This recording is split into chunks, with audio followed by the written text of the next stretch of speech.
Well, after 3 entertaining affairs and 12 goals already here at Brentford's G-Tech Community Stadium in the Unity Cup, we are all set for the final. Jamaica got the party started on Tuesday with a dramatic stoppage time win over Trinidad and Tobago. Nigeria saw off Ghana in the second semi-final the following night. Now the winners go head-to-head to settle the destination of the silverware.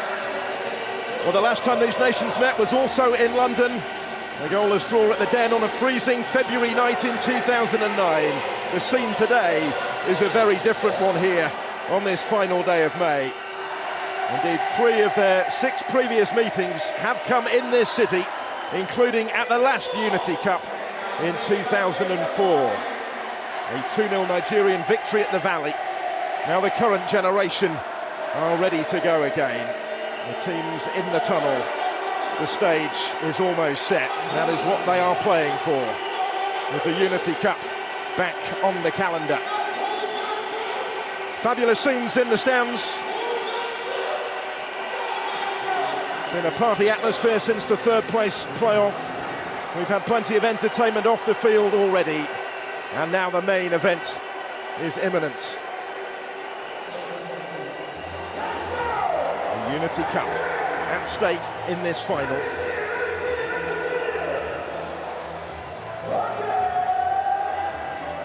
Both enjoyed really positive, impressive performances in midweek in booking their spot in this final.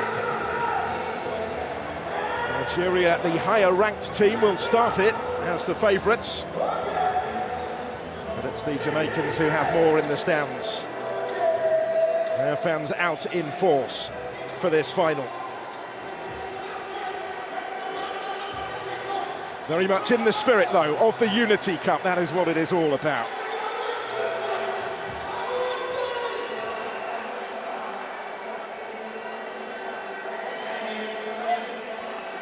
Supporters already making memories, and as the final is set to unfold, they will hope for some more. Big games ahead for both of these nations in World Cup qualifying to come, but a big one here in this showpiece occasion. The best of West Africa against the best of the West Indies here in West London. 21 years since winning the last Unity Cup.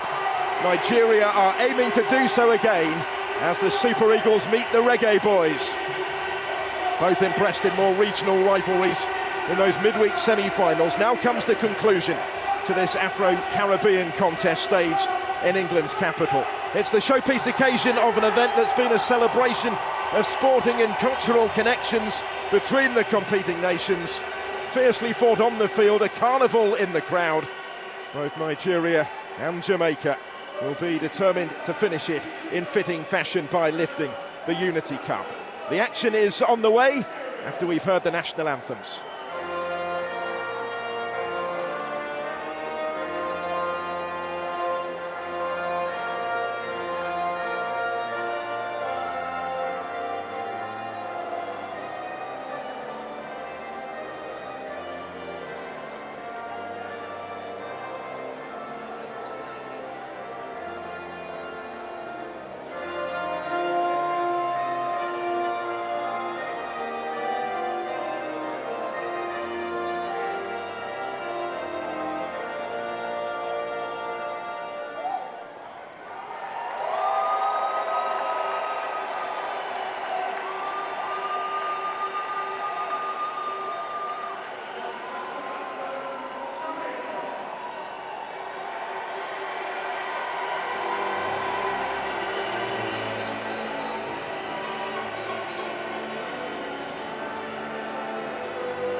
rousing rendition.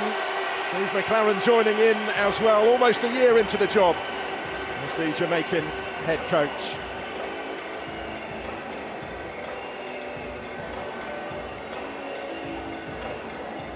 So let's have a look then at how the sides line up in this Unity Cup final. Jamaica field an unchanged side from their semi-final success over Trinidad and Tobago on Tuesday. Richard King, Casey Palmer and Roman Burrell all scored their first international goals in that game. Burrell of Burton now doing so on his debut to earn another start today. The Reggae Boyz have a World Cup qualifier coming up a week today, so it's another chance for some of these players to impress ahead of that and a Gold Cup summer to come. There's a new name on the bench with Peterborough United's Malik Mothersill added to the squad since the semi-final. He's hoping for a possible debut later.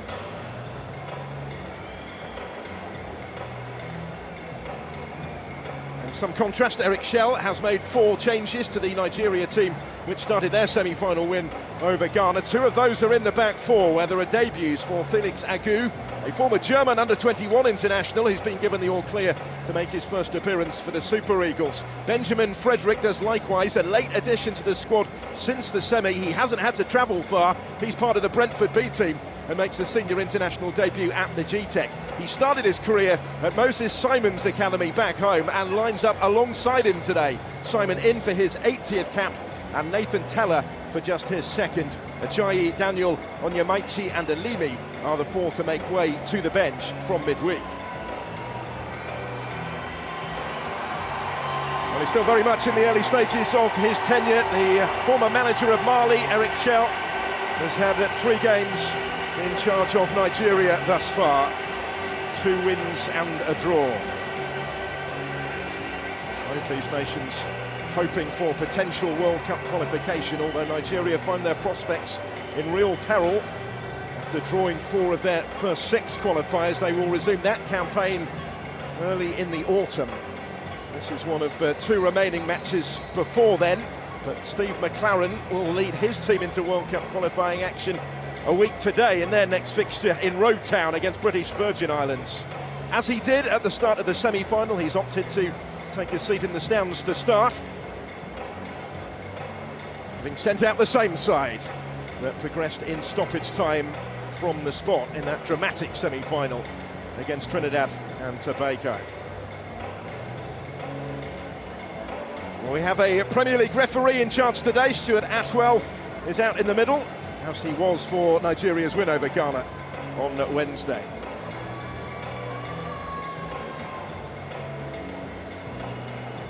Final fixture of the 4 at the Unity Cup here at the GTEC, and there is a trophy on the line for the winners of this one.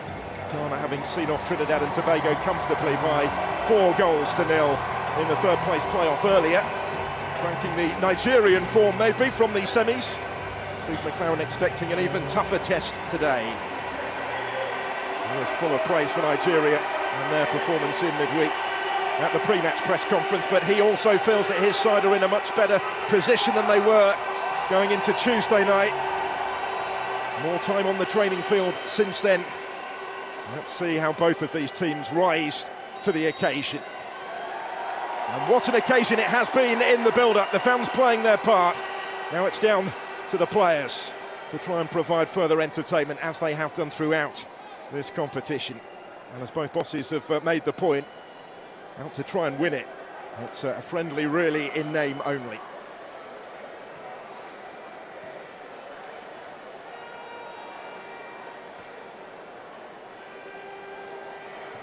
So Nigeria all in the white with a couple of new boys at the back. Felix Agu and Benjamin Frederick both making their international debuts. Frederick doing so before he's played for Brentford's senior side. He was their under-21 player of the year in the campaign that has just concluded, and at the age of 19 stepped straight into the team for Nigeria. He went to the under-20 World Cup with them a couple of years ago. He is in possession early on, brought in to bolster the numbers after Ahmed Musa withdrew from the squad. Their all-time appearance record holder came on for cap number 111 on Wednesday, but he's not involved today, missing through personal reasons, we're told. So Frederick summoned instead. Here is Moses Simon. In the absence of Musa, the most experienced in this side.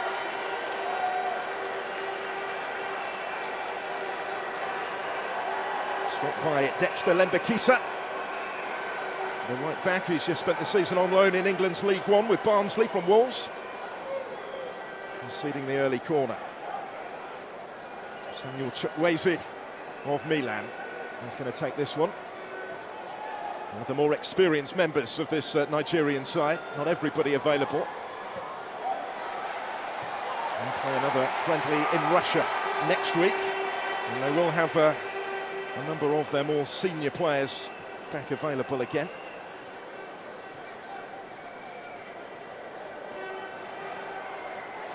Chukwueze will certainly fancy his chances of getting involved early.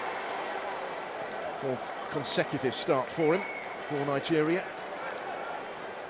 And on the day of the Champions League final, a reminder that he, of course, was a semi-finalist not too long ago with Villarreal. Wilfred Ndidi with a key part to play in the centre of the pitch, certainly, and an otherwise fairly youthful side. Felix Agu on debut, hoists that in, but a little too high.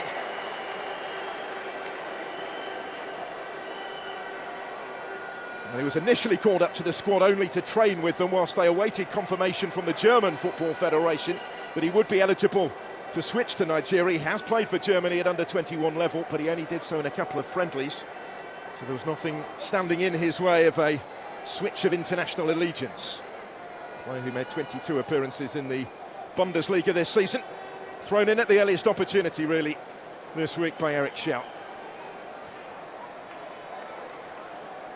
And he'll get the opportunity to stake his claim for more regular involvement at left-back going forward from here. Here's Dixon. And he got there first, the goalkeeper has come.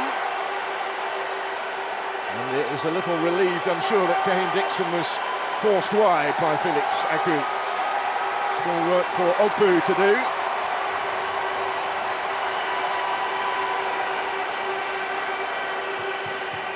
Jamaica looking to ask some early questions of a inexperienced Nigerian defence. Sadiq Ismaila, the right back, is the most experienced in this side in terms of international caps, and he's only winning his third. There are any Nigerian nerves early on. Jamaica are trying to test them out here and capitalise on that with Lembekisa. So Kaheem Dixon. This is Frederick.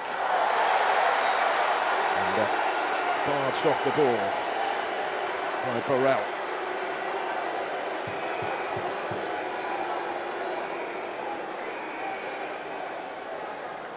Right in the centre of your picture there, amongst the fans in the stands, Steve McLaren watches on.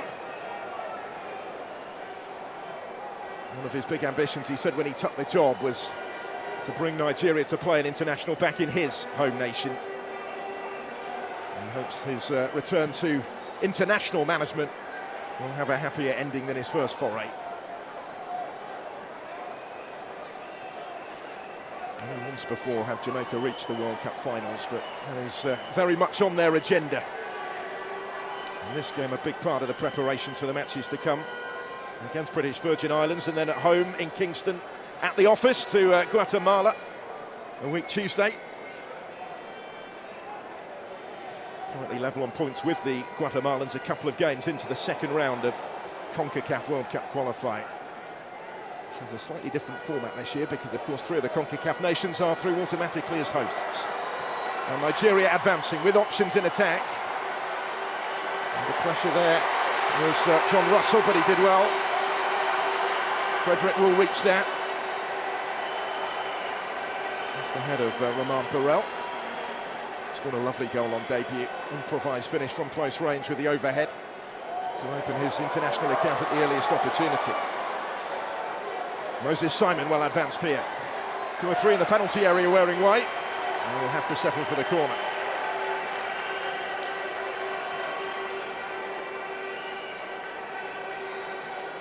Kicked out by Chukwueze. It's a nice ball, wasn't it, for Moses Simon.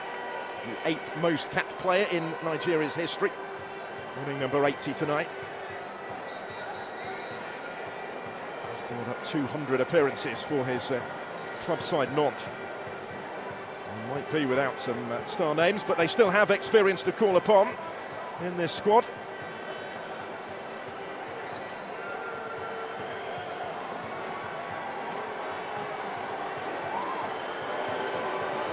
He's going to take it, only partially dealt with, and it will come back the way of Moses Simon.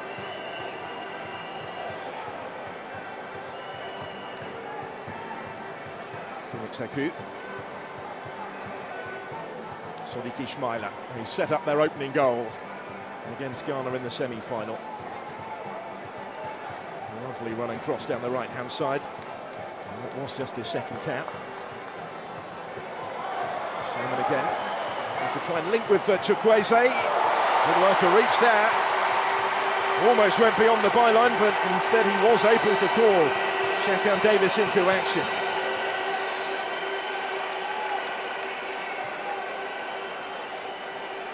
Wasn't going to give up on that one, was he? It looked very close, Chukwueze.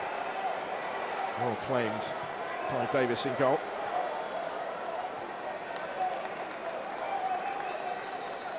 So a fairly keenly contested opening to the contest, with very little between them in these first 8 minutes. Ron Burrell putting the pressure on Ogbu, who only made his debut in midweek in the semi. Then went Dixon. Hugo Ogbu of Slavia Prague is the defender who came away with it. Celebrating championship success in Czechia with Slavia this season, comes into this on a high. There's Frank Onyeka, he's another back on familiar territory.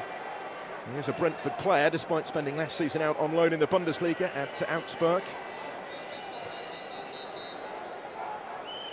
Turning back to his parent club as it stands for next season, although there may well be other suitors for his signature if he decides to make a move.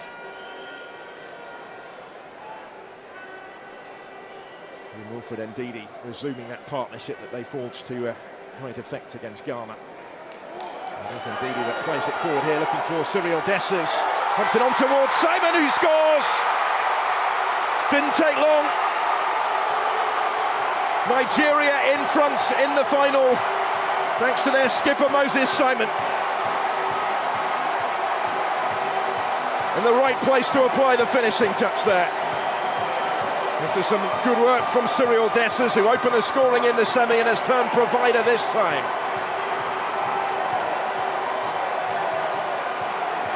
He's the most capped player in this starting lineup for Nigeria, and he scores for Nigeria for the 10th time in his distinguished international career.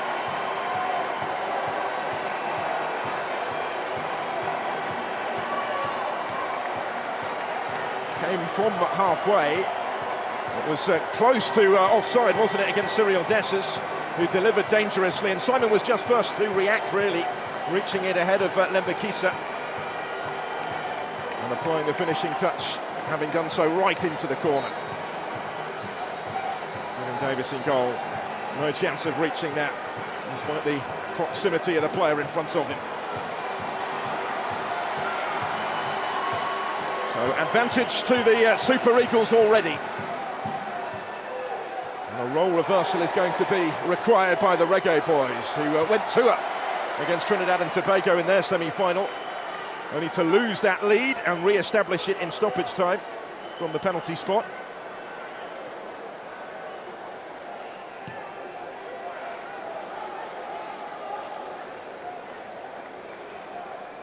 It's a goal that will settle down Eric Shell's team, surely, as he looks to continue his unbeaten start to his time in charge.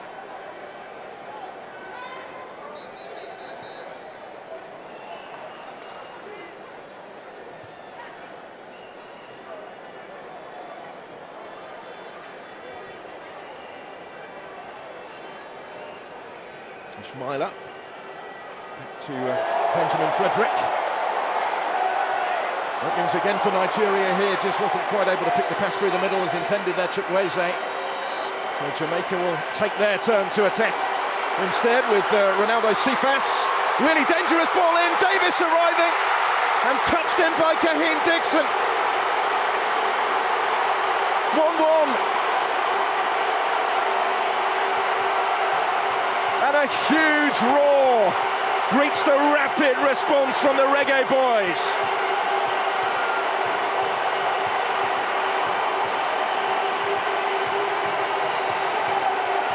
Kaheem Dixon of Charlton Athletic has levelled it up for Jamaica. They were behind for less than 2 minutes.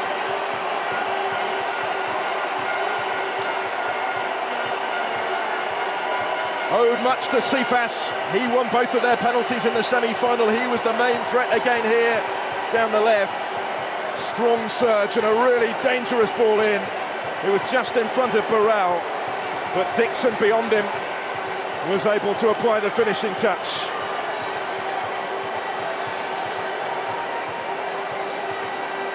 Sliding in to try and stop him, the Nigerian defence were just unable to do so. Frank Onyeka was the closest. They have actually taken a little touch off him, but it's Dixon's goal. It's 1-1 in the Unity Cup final.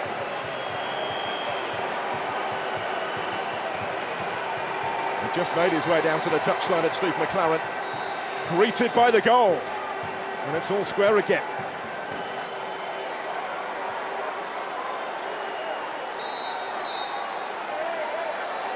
The referee is going to stop the play here and produce the yellow card for the challenge.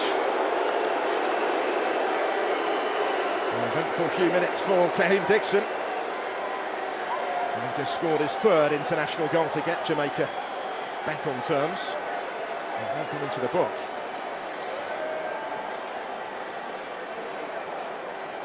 And this is why. He had long since gone when the contact came with Cyril Dessers. And that's something of an understatement.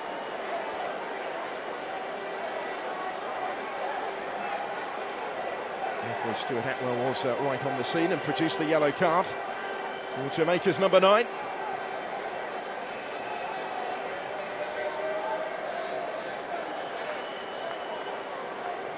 Well, a very eventful start to this final. Chukwueze standing over the free kick. Nigeria try and re-establish their advantage. Having swiftly seen it wiped out by Jamaica.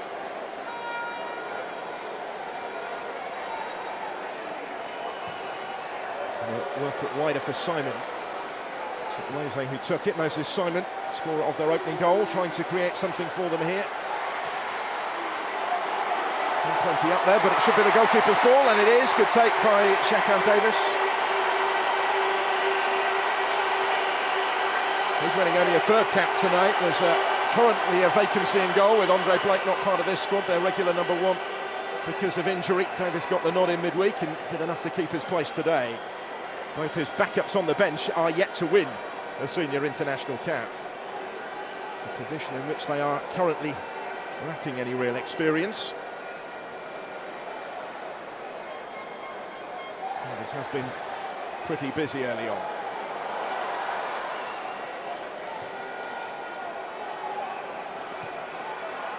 Lembekisa towards Dixon, dealt with by Agu.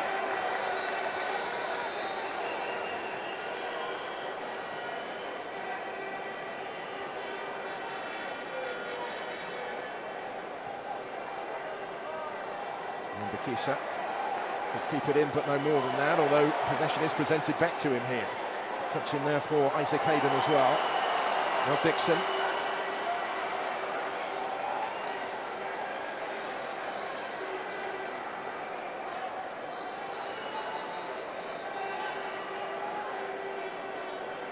Scored on his debut in a friendly against Trinidad and Tobago back in March of last year, Kaheem Dixon. Also scored against Dominica in World Cup qualifying nearly a year ago. And he has another one today to get his team back on terms in short order. Nathan Talla of Bayer Leverkusen, one of the English-born contingent in the Nigerian side.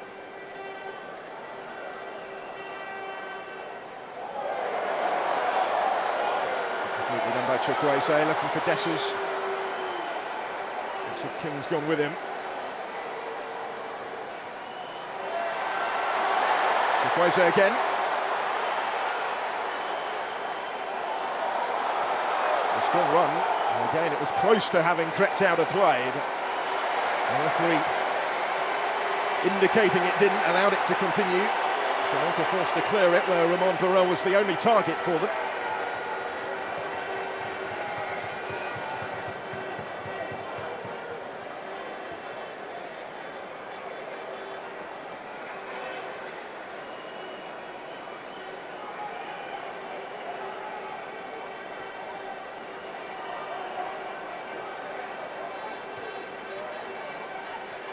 Sekou forward from full-back, linking with Moses Simon. Got the ball as well for Teller. Didn't quite have the time to take the touch.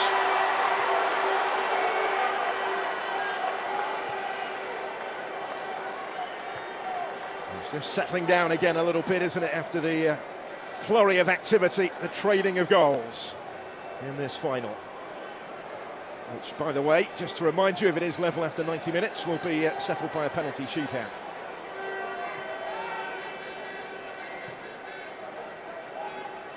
Jamaica were just minutes away from needing one of those in midweek before settling it from the spot anyway in stoppage time against Trinidad and Tobago.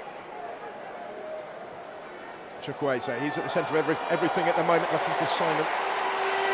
Davis comes and gathers it.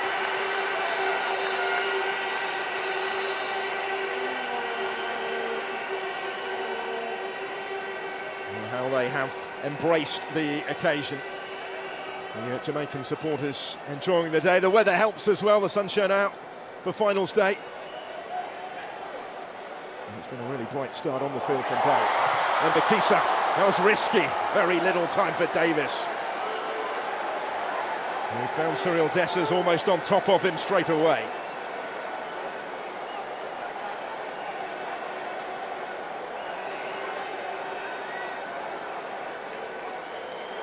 Kisa's ball back here to the goalkeeper, just caught him unawares a little bit. This is not quite able to take advantage. Winning an 8th cap, the Rangers striker, top scorer in Scotland in the season just gone. 18 league goals he got to earn his opportunity with the national team in the absence from the squad of the likes of Victor Osimhen.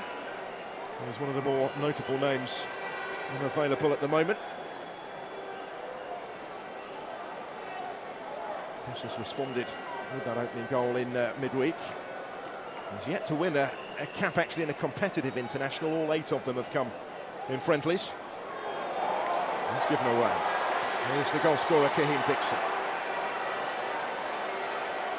Russell trying to put the pressure on. Ball goes back to his goalkeeper, calmly dealt with by Wabali. Chukwueze dispossessed. Dixon. And Bakisa did well to get his foot in.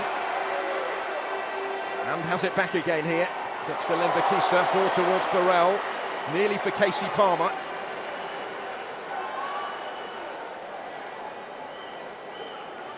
And here goes Ismaila.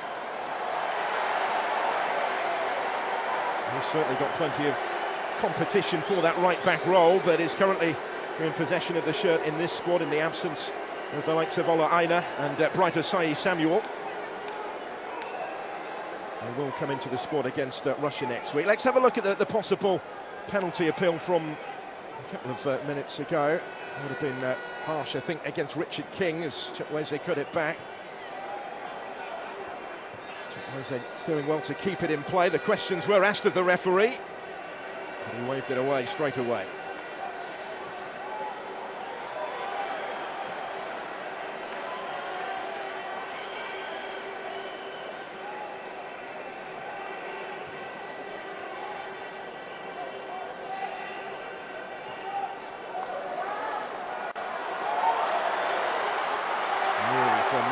Trying to take them all on.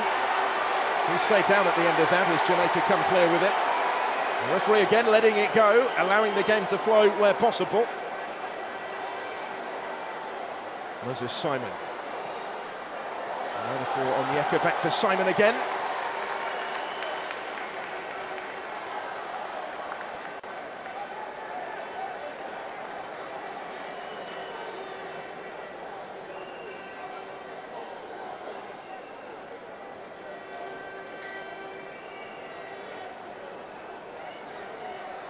Enjoying the territory at the moment, Nigeria, but Jamaica maintaining their defensive discipline.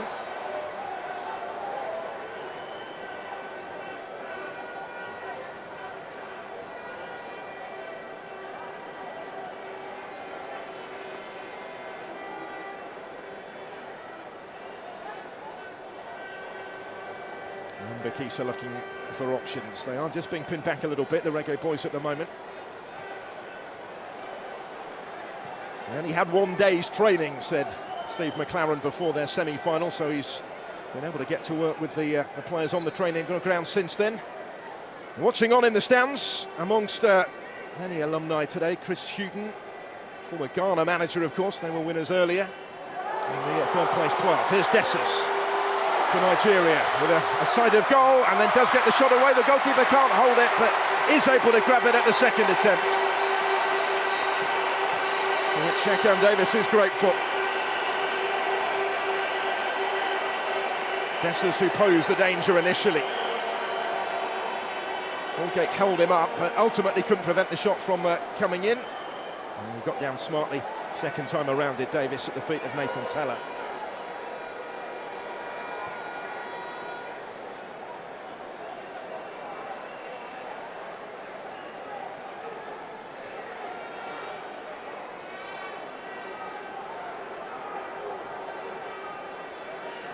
Isaac Hayden.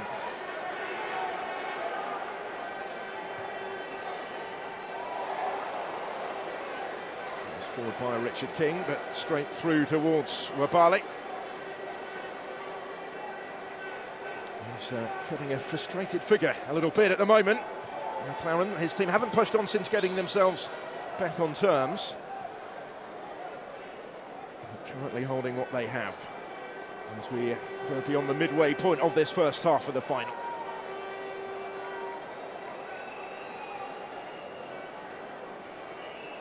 Just 2 defeats in charge so far for Steve McLaren from his first 11 games at the Jamaican helm.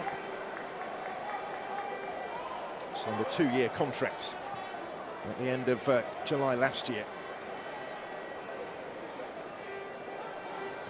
Ogbu will get it back again from Onyeka, who then took a tumble.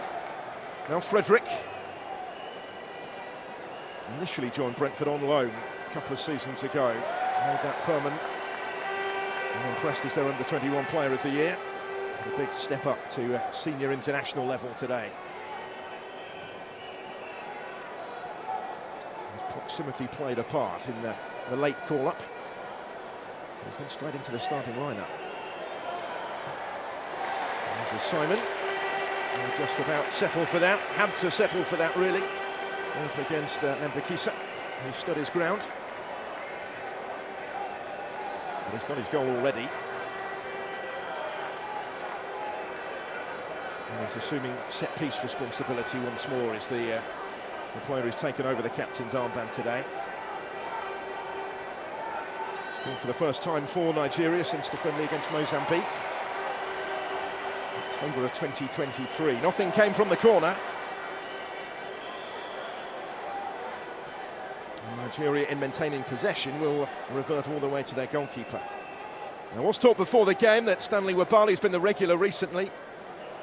He's started 20, the last 22 internationals now. Would get a breather on the bench today, and the plan was perhaps to play Maduka Okoye instead, but there's been a little bit of a rethink in that policy. And Okoye remains on the bench because another goalkeeper, Amos Obasogi, hasn't been able to join up with the squad. He was intending to feature in the friendly against Russia next week. But visa issues, I think, have played a part in that. So a little bit of a goalkeeping rethink required from Eric Schell.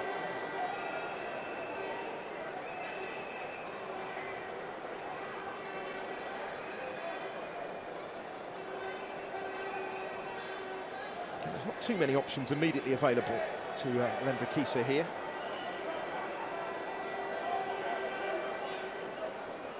With the London-born contingent in Lambeth. 4 first-team appearances for his parent club Wolves before getting regular game time in England's League One with Barnsley. And solitary appearance in the Premier League so far for Lemba-Kisa. He's been kept busy in this opening quarter. Look at the play coming down this Nigerian left. Onyeka stopped in his tracks. He didn't take too kindly to it, and then he takes a tumble at the end of it. And we go in the meantime with Onyeka still down. Casey Palmer in possession for the Reggae Boyz. Still that Panenka penalty in the semi-final. Neatly done by Russell.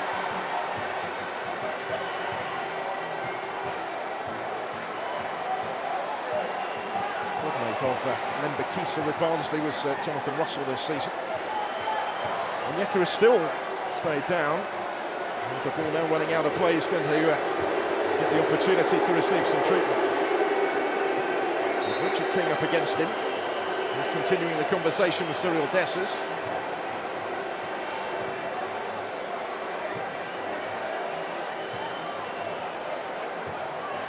Got there first at King.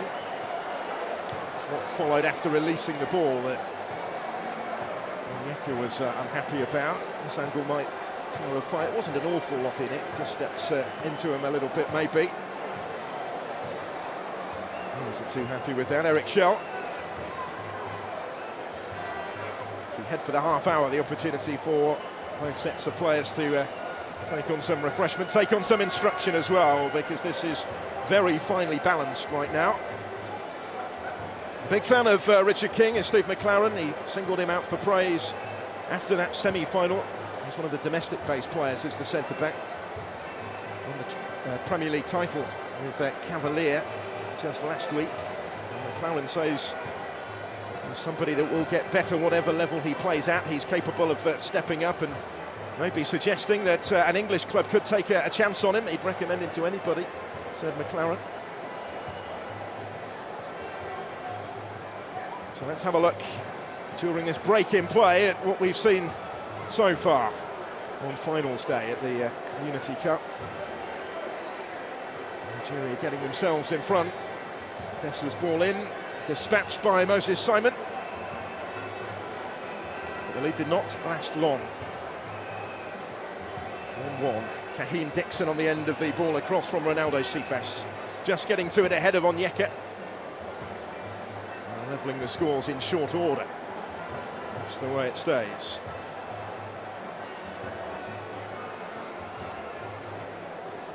It's only a 7th ever meeting between these nations. All of them have come in friendlies.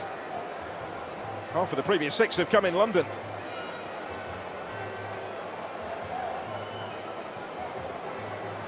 Including at the last Unity Cup 21 years ago at the Valley. Nigeria won what was a 3-team tournament. Each nation involving the Republic of Ireland as well as Jamaica played 2 games. Nigeria the only ones to win both of them. Onyeka back on his feet, but still feeling that.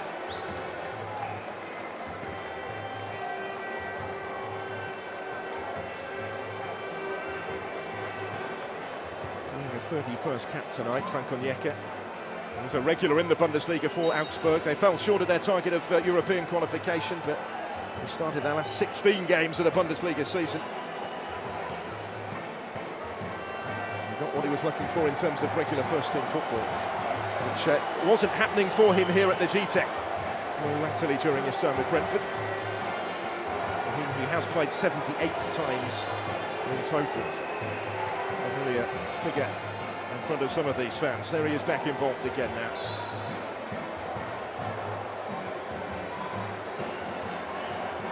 Kaheem Dixon, who's down, a Jamaican goal scorer.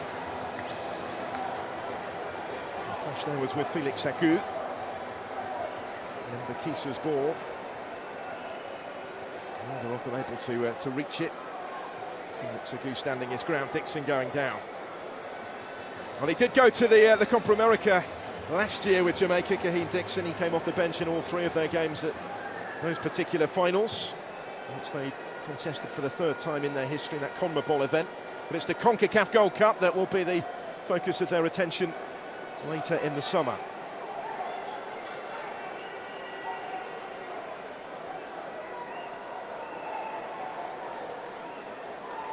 That's quite a useful vantage point, isn't it? Wonderful crowd inside the GTEC Community Stadium today as well. Able to host this competition this year.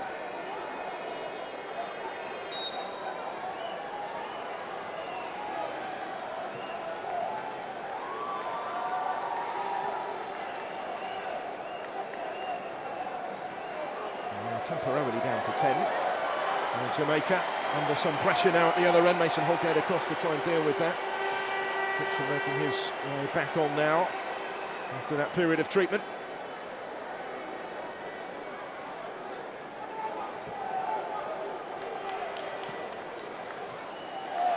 He's immediately back in the thick of things as Dixon is the one doing the closing down. Simon settles for the throw and leaves it for Felix Agut to take. Chukwueze. Simon, no way through. Remember, Kisa kept it in play, but actually only succeeded in presenting that to Felix Agut. And a free kick will follow for Nigeria in a useful position here. Stuart Atwell on the scene. Penalises John Russell.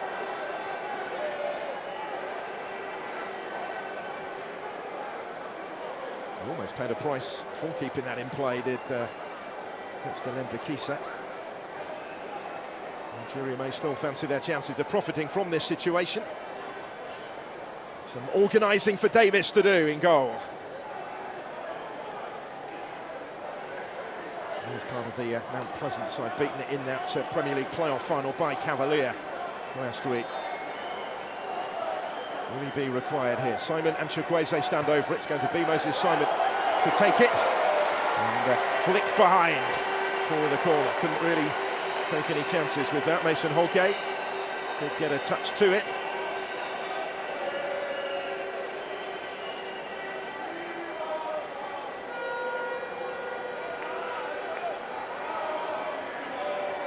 All he could do with it really in the circumstances.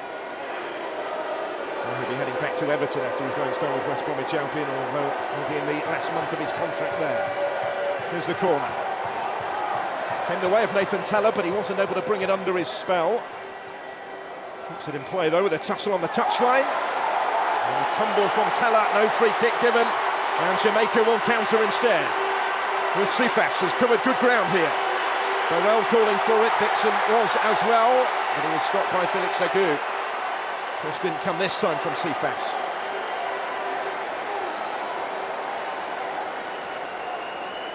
And he set up the goal on the other side. He's such a threat.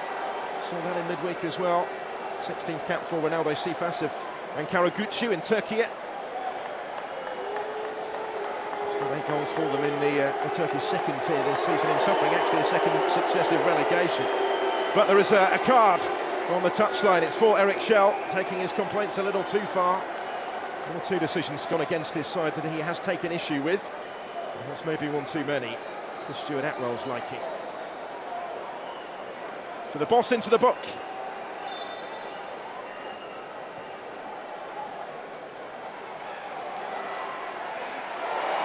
Neatly done by Dixon. There's Palmer. Burrell goes down, no penalty. Again, Stuart Atwell very quickly waving it away. He'll be making his interpretation of that clear as well to Romain Burrell.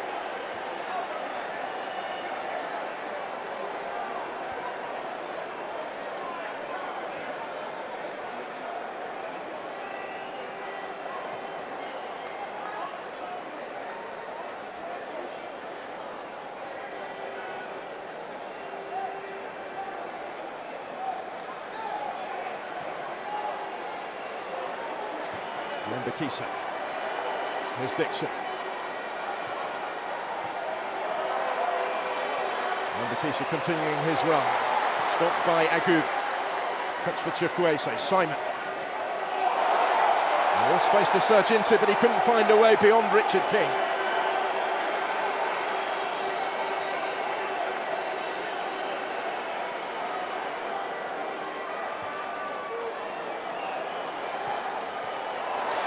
Trying to tease that one through towards the run of Russell. He ended the domestic season with Barnsley in really good goal-scoring form, 5 in his last 5. But this was the penalty shout, waved away by Stuart Atwell as Burrell went down. And it's one that maybe would have been harsh, but it was an awkward situation that Iko Ogbu found himself in.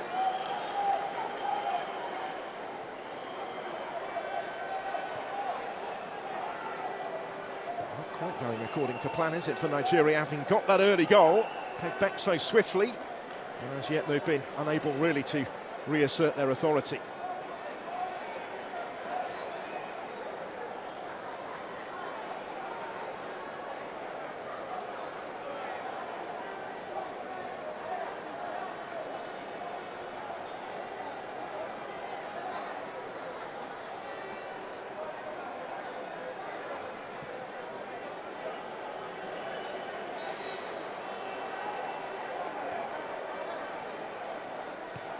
There's Dixon towards Russell. And a free kick given this time against John Russell. They are mounting up, aren't they? And he was just a little late on Felix Agu. Eric Shell is continuing that conversation with Ruben Ricardo, the 4th official. He's unhappy at just how physical this game has become. Said at the start it was a friendly in all but name, really, but it's been fiercely contested and maybe a little too ferociously for Shell's liking right now. Towards Dessers here.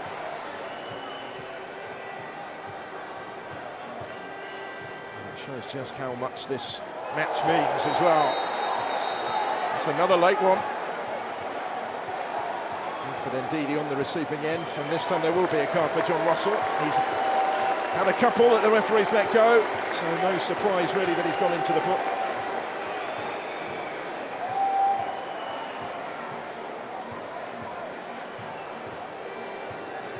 Couldn't quite put the brakes on in time, slipped a little bit on that occasion, but maybe simply due to accumulation, the referee has decided to take action.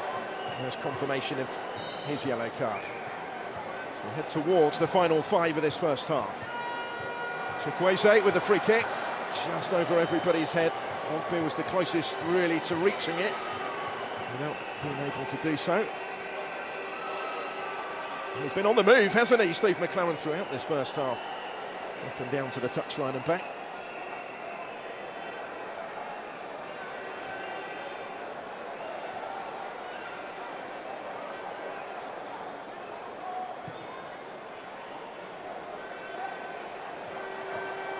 Burrell was the target here, guided back by Frederick. Coolly done, that little combination with his keeper, Wabali.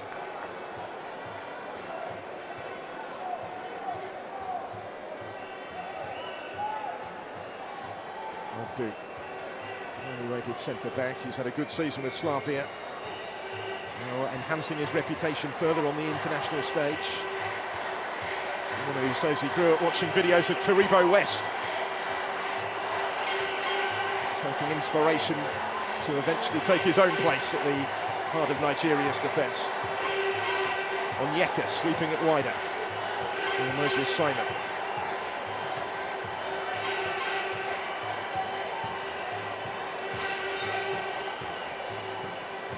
Frederick. Wonderful moment for him on debut. It's a good ball for Ismaila to provide the cross, had to be dealt with. Because Dessers was lurking in the middle. It was Isaac Hayden who got to it ahead of him. Sadiq Ismaila trying to provide the services. One of the domestic-based Nigerian players who's just won a league title with Remo Stars, claiming the crown for the first time in their history the other week. It has been quite a couple of weeks for Sadiq Ismaila. He's helped win the corner here that Chukwueze is going to take. Into the heart of the penalty area it goes, and ultimately wide it goes from Ndidi, who is yet to score for Nigeria, winning cap number 65 today. Noted for his goal scoring, but he had a glimpse of the target here when rising the highest. Awkward from there though.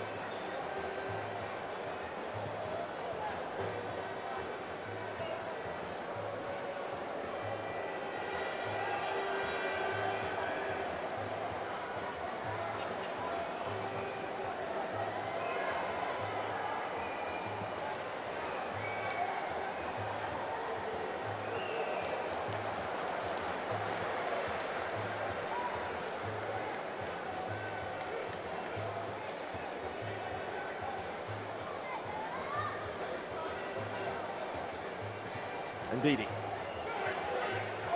is on Yeka.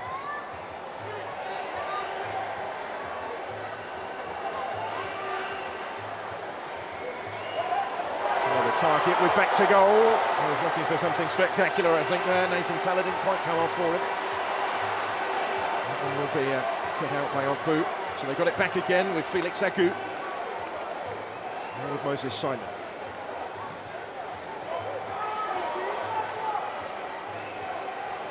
Agu. He's left a foray forward from full-back, but he's got a real battle on here with Lembakisa. He got himself in the way. Ultimately got the decision as well. The Reggae Boyz right back.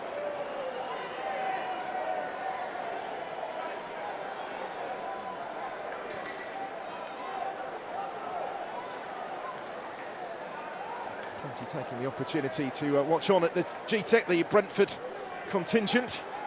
Nico Henry and Ivan Toney alongside him, formerly of this parish, of course, and well, potentially would have been a Jamaican international. He reportedly had the opportunity, but opted for England instead, and he has, of course, just been recalled by Thomas Tuchel after a goal-laden season in Saudi Arabia. Watching on today, a week on before England return to World Cup qualifying against Andorra.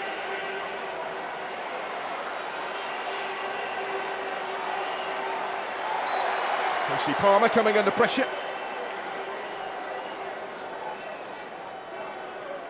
Well, both bosses have been very animated, haven't they? Quite agitated during the course of this first half. And getting too tight to Casey Palmer on that occasion. Jamaica have it back here, but no way through for them.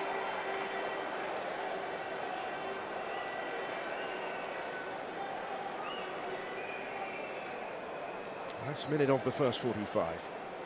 And the Unity Cup final. Amari Bell waiting to take the throw. Captain of his country in this competition. The left back who's just left Luton Town after relegation. Maybe wasn't quite able to reach it now, maybe the counter. Simon into space for Chukwueze on the surge. He's got Dessers and Teller in the middle. Still here with Chukwueze. And he tried to get the shot away himself at the end of all of that. Blocked really as soon as it left his boot. Still maybe the opportunity for Nigeria, trying to finish this first half strongly, certainly finishing it on the front foot right now. Sadiq Ismaila hangs the cross in. Nearly came for Nathan Teller.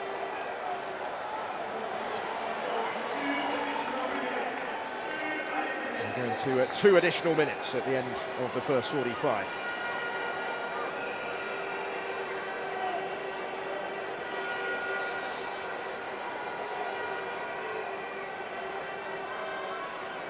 Frederick for Chukwueze. He tussles with Palmer and then goes down. Referee again is reaching for his card. I don't think you can really have too many complaints with that one. Casey Palmer with Chukwueze on the floor.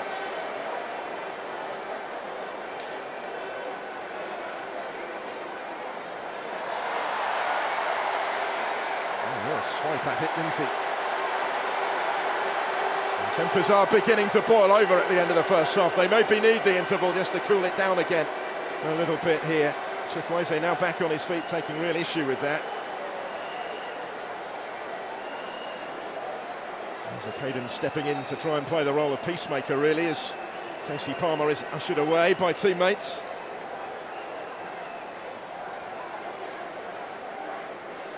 Well, it's certainly been feisty, but I think Chukwueze clearly felt it went beyond that on that particular occasion. Shown in the yellow card already. Stuart Atwell to Casey Palmer. Now he wants a lengthier word with him. As much maybe for everything that happened afterwards.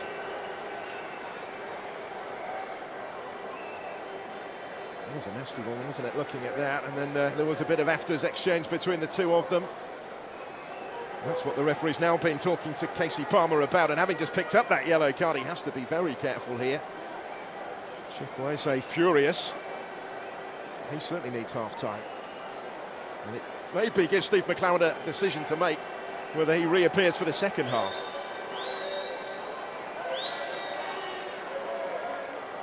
Nigeria will attempt to apply some punishment of their own from the free kick, which will belatedly follow here. There's Simon waiting to take it.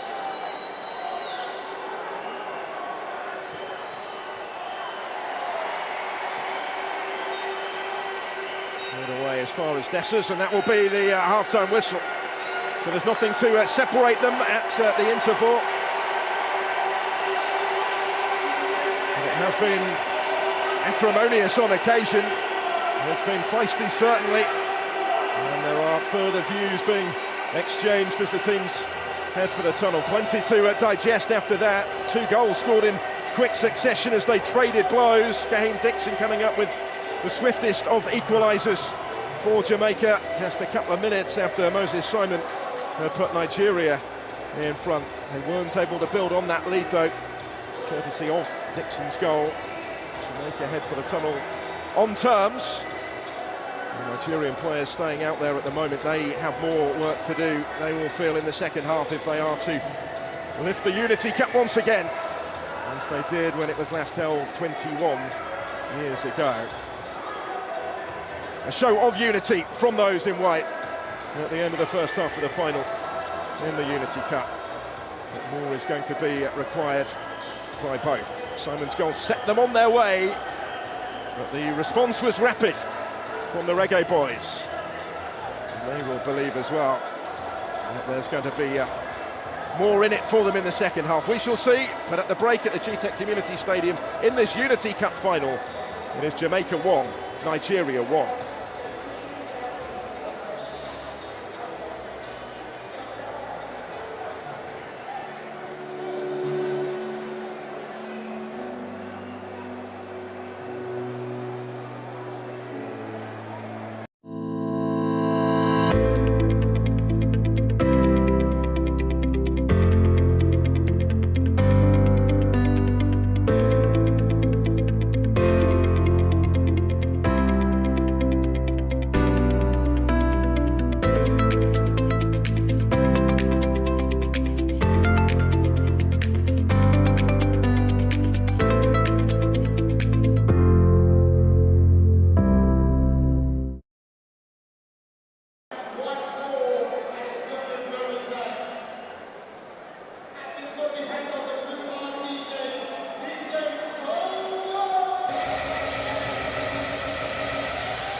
we await the start of the second half of this Unity Cup final. All square between Nigeria and Jamaica. At 1-1 into that fiercely fought first half. A little tempered at times, very friendly in the stands, but a little less so on the field. We're going to see at least one change at the interval, because Jamaica are readying Kyle Ming down there for what would be just his fifth cap. Will be happy with large aspects of that first half performance, particularly the way that his side battled straight back after going behind. They were losing for less than 2 minutes of the match. He's been enjoying it. I've been Tony watching on. A week before his return to England duty potentially in World Cup qualifying, when Jamaica will be involved in World Cup qualifying as well. In that game against British Virgin Islands.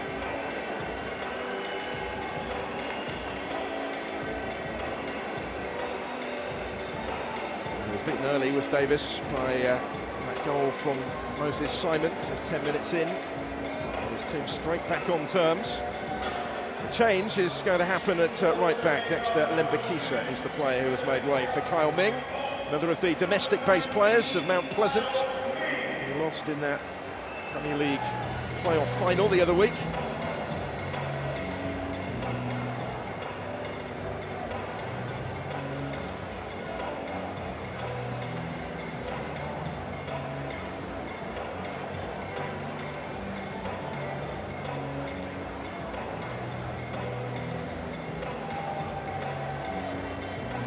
It's the only change for Jamaica, the introduction of Ming.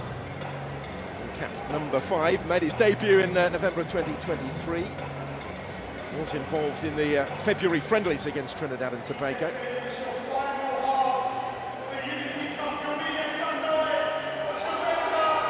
goal that got Jamaica back on terms after his goal that had put Nigeria in front. And we're all set for the start of the second half in this Unity Cup final. Nigeria in the white to get the game underway again.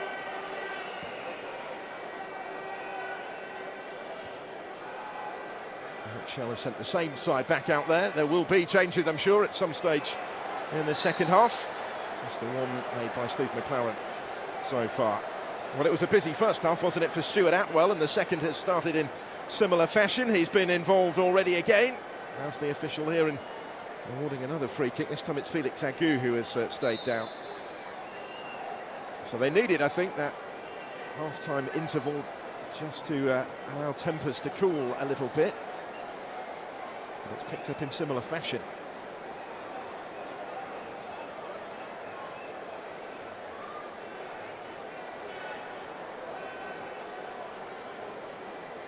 There's no opposition player anywhere near him, actually, when he went down there, Felix Agu.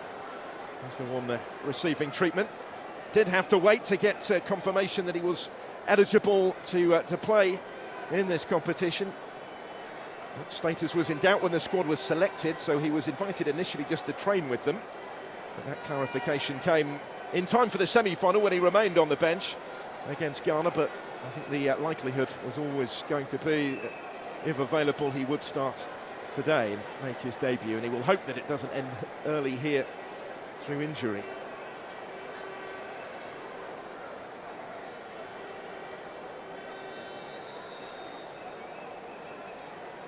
Quite a curious one, really.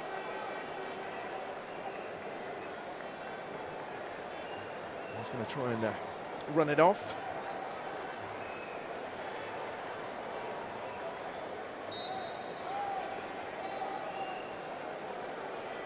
To keep an eye on, though, certainly, as he waits to be reintroduced into the action.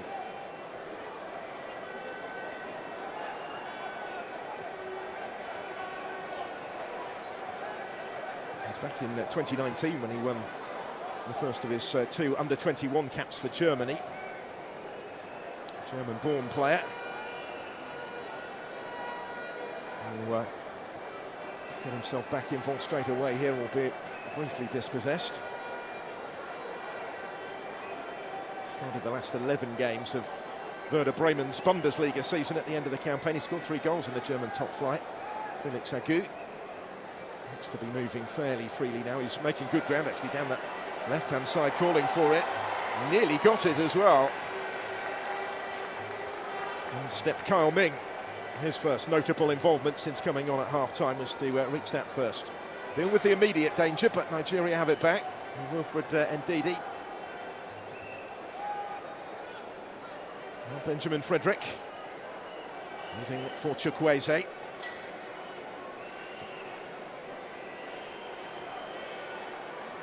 Guruge. Ndidi. Only a decade on since his debut in the national team. He's an 18-year-old. Benjamin Frederick to Chukwueze. That's a clever ball. Nathan Teller on the end of it. Couldn't initially find a way through, but still might be able to create something here. Once away was by King. Straight into touch this time. Well, it is only his second cap. His debut came in November of 2023 in Zimbabwe. Nathan Teller now of Leverkusen, feature fairly regularly for them in the Bundesliga over the course of the last couple of seasons. Felix Agu with the cross. Not by King, but this time not convincingly, and it did fall for Nathan Teller, and he couldn't quite control the finish. They got to him quickly. A bit more difficult than it might have been.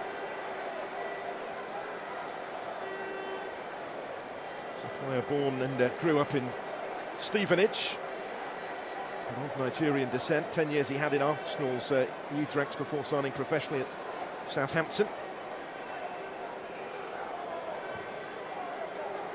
Steve McLaren waiting to make another move or two, maybe. Consultation there with Trevor Sinclair, part of the coaching staff. He has responsibility, I believe, for the attacking set pieces, amongst other issues that he's been brought in to help out with.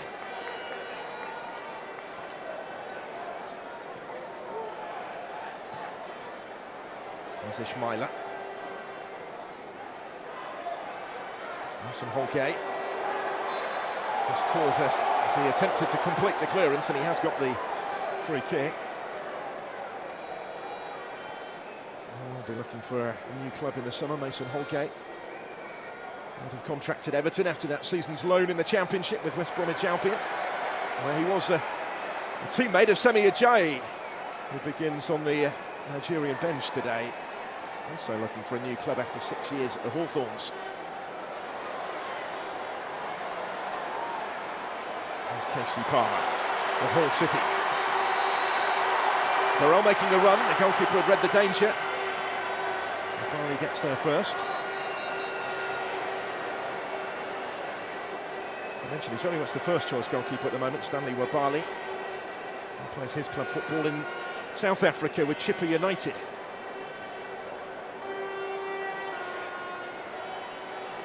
Ready to make a couple of big saves late in the semi-final to keep his team's lead intact. Lead here in the final that they lost within 2 minutes of going in front, and now Jamaica with an opportunity maybe to try and turn it around in its entirety. Casey Palmer was in full flight before being just blocked off the ball, winning the free kick. Onyeka, I think, he made the contact with him.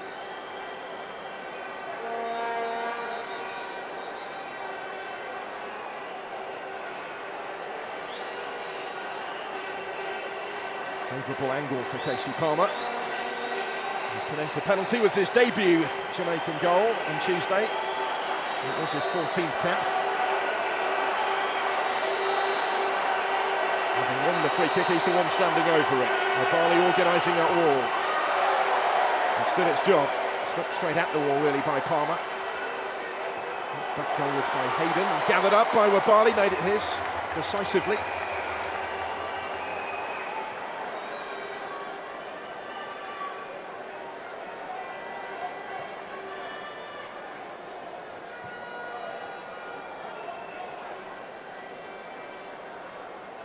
Even more important, the goalkeeper, given the lack of international experience in the back four in front of him. Agu on debut here, Simon. Certainly not short of experience, still scrapping for it. Comes for Chukwueze. He's outnumbered but gets his shot away and scores. Brilliantly taken by Samuel Chukwueze. And Nigeria in front in the final for the second time.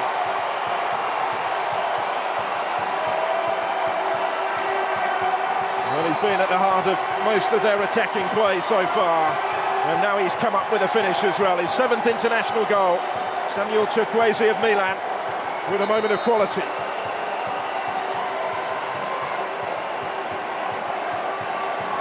Number of star names not available in this squad, but in their absence, Chukwueze is one of the more senior players available to Eric Schau. And he's led by example here. He had an awful lot to do when taking the pass from Teller, outnumbered by those in green and gold.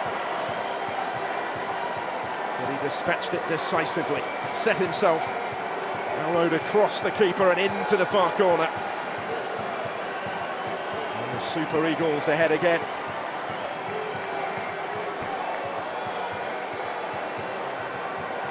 It's only his 2nd international goal in the last 18 months or so. He did score against Rwanda in defeat in African Nations qualifying in November. They'd already qualified by then for next year's finals. That was his first goal for his country since September of 2023. Up with a big one today.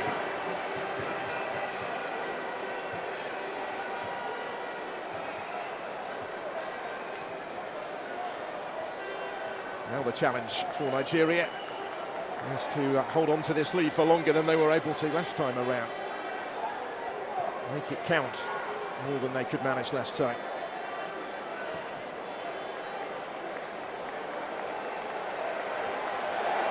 Beautifully done by Felix Agu. Besses was his target in the middle. Not as far as Onyeka. Bit too much on that for Agu.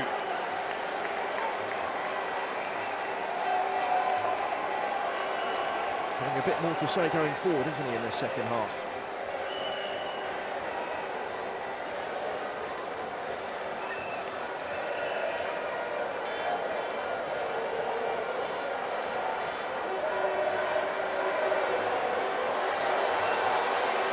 By Amari Bell.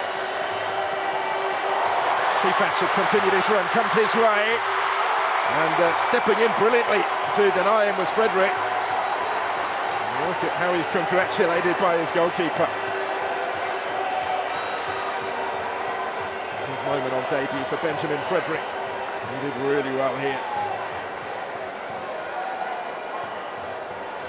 Cephas has caused all sorts of problems throughout this competition, but he was stopped by Frederick decisively.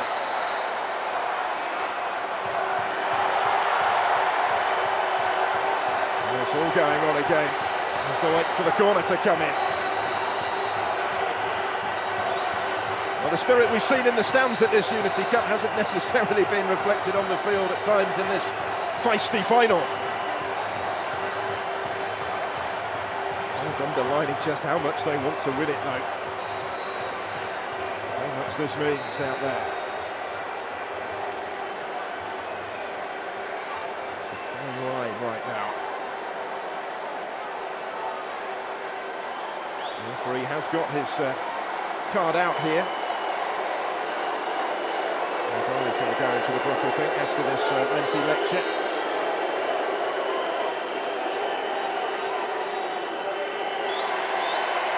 The yellow, and he accepts it amicably enough in the end, Stanley Wabali. He's up for this, all right, though, isn't he? It's a difficult balancing act. A little bit more difficult now because of that booking. Here's the corner. Decent one. Comes up from the back. Out as far as Kahim Dixon. He'll have to stretch to reach that as well.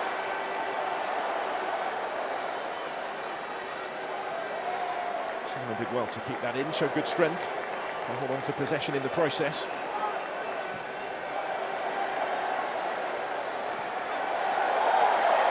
A touch or two from Teller, but ultimately didn't quite have the room on the touchline. Up against Amari Bell. He's called the captaincy an honour beyond words. He led the side out in the semi-final and has kept the armband today.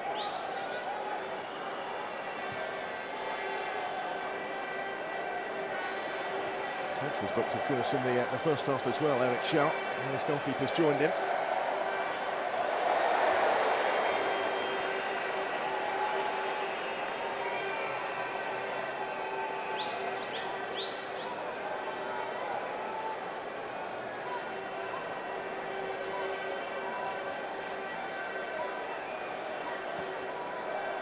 Benjamin Frederick to Samuel Chukwueze. His goal separates the sides currently. He might be in the mood for more here.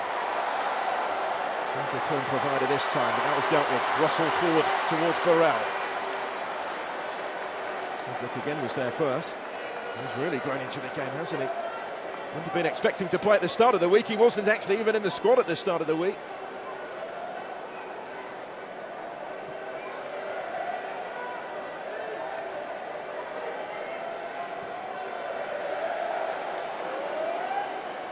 Simon was the target.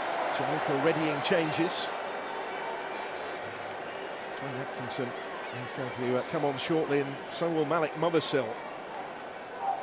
And for the latter, that will be a debut. There's another that has been added to the Unity Cup squad since the semi-final. And this place pass from Palmer will provide the opportunity for these changes to happen here. So Dwayne Atkinson on first, another domestic title winner this season with Cavalier. First cap in over 2 years for him. And Burrell making way, so he scored on his debut in the semi-final, hasn't quite been able to get involved to the same extent today. Atkinson will take his place up top. And Malik Mothersill is on for the debut as well, in place of Kaheen Dixon, scorer of the Jamaican goal. There he is, Mothersill on debut. Croydon-born, qualifies for Jamaica through his parents. 16 goals he scored in all competitions for Peterborough United this season. England's third tier. It's his first call-up and he's on already, on the hour mark.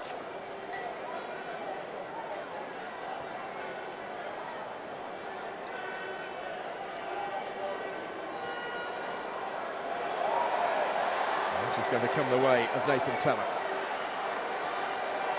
Simon and Dessers in the middle.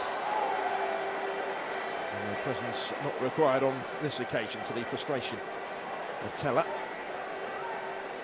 Nigerian change imminent as well. Tolu Rokadare of Genk is going to be on shortly. There he is, made his debut in March in Rwanda. 21 goals he scored in the Belgian Pro League this season, his career best. It's going to earn him only a third cap.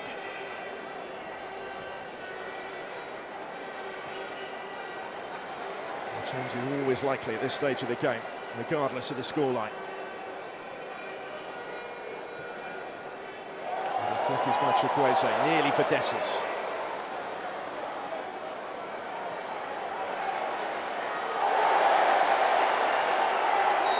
Just mistimed that one.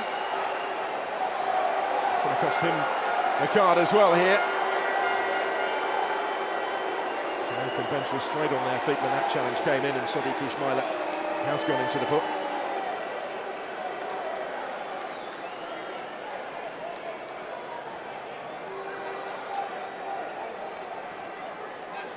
He's timed it up against Ronaldo Cephas. Can't really complain over the caution.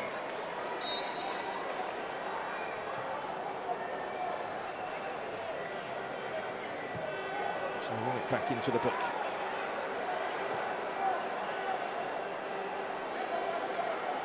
He's trying to shepherd that one out of play is Wabali, and he's just able to do so.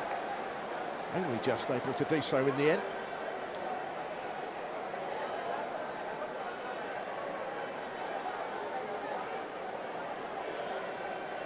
He does have previous in international management, does Eric Shell, with Mali, for whom he played 5 times as a centre-back at international level. Spent his entire playing career at club level in France. Played in Ivory Coast, and our boss of Nigeria. as of the start of this year.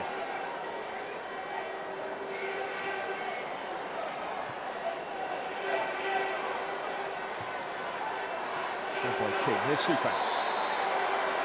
They've made the run for him, still with Ronaldo Cephas. He's able to deliver the cross, and they've levelled it again! It's Russell, it's 2-2. Real resilience from the Reggae Boyz. They will not give this one up. And they're back on terms for the second time in the final.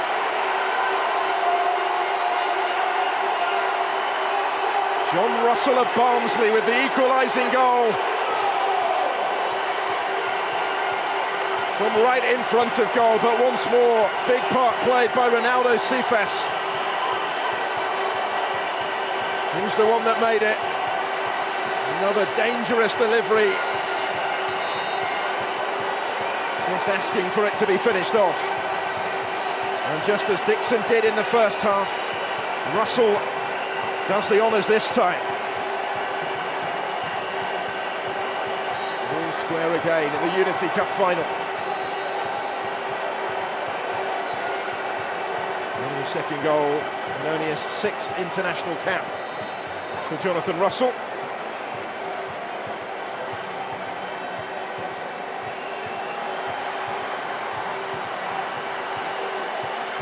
For this competition for the first time since the last Gold Cup.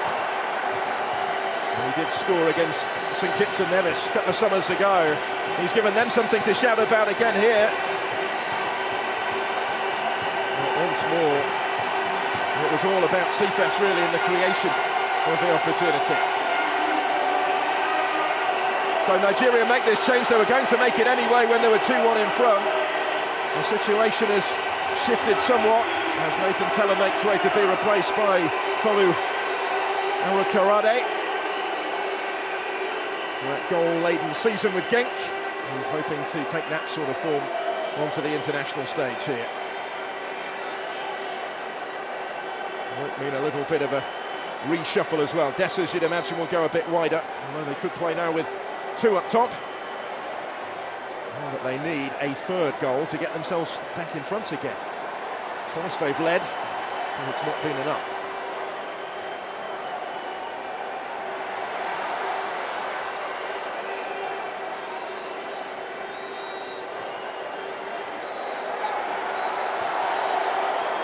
Again, the goalkeeper didn't have a lot of time to complete the clearance there. Palmer, it's a lovely ball. Cephas in dangerous territory again. Certainly given what we've seen from him. This time he goes down. And there is no free kick forthcoming. Referee had a good look at that.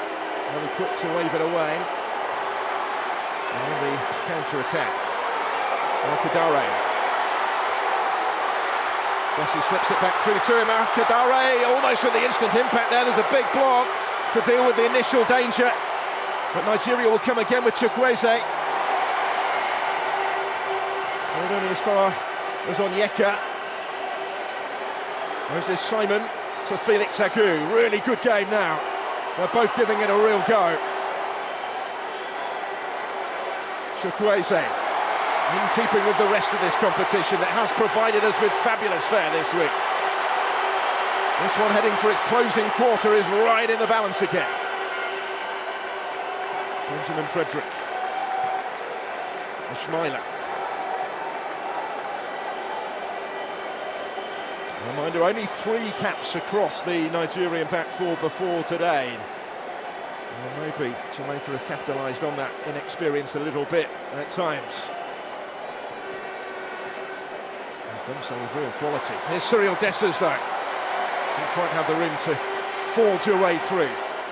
Run back well by Ndidi. Here's what he often does. And he's gone down at the end of that. Up against Dwayne Atkinson. Nigeria still have it though, in a promising position, out by Holgate. Straight back for Chukwueze. Chukwueze nearly. This time Davis was right behind it. This time Samuel Chukwueze from that type of territory is denied. But he looks likely every time he has it here, which is fairly frequently in this final. just opened up for him. Some power in the shot, but Davis saw it all the way.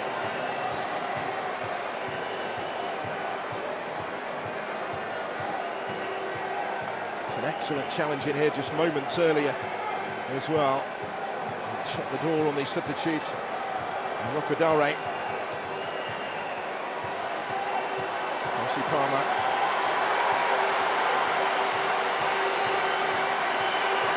Sifas. Stopped by Ismaila. He not only won the ball well, but he's come away with it. Chukwueze. Taking on Amari Bell. Cyril Dessers. And it goes again, and over it goes this time from Rocadare. His presence important though already since he came on. Nigeria looking to utilise that.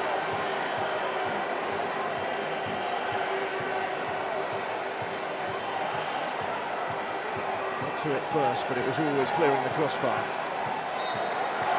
Simon providing the service this time.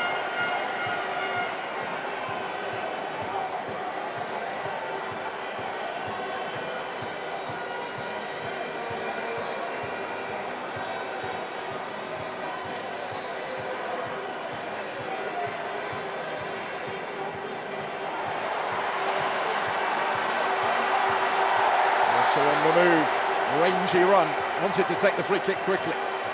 Does so now for Casey Palmer. Sifas is going to reach that first and out quickly, and bravely was Webali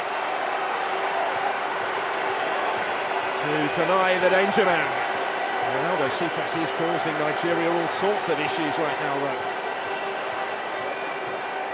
Wonderful game he's having, just as he impressed in the semi-final. Just about stayed onside, that was very close. It's a player, Sifas, who can play anywhere across the front three. He was still in Macedonia prior to his stint in Turkey with Ankara Gucci. Started his career back home with Arnott Gardens. He's certainly done his reputation no harm in this competition. Bali was equal to him on that last occasion though, and he's the one that will get the game back underway here as we go into the last 20 of the 90 minutes.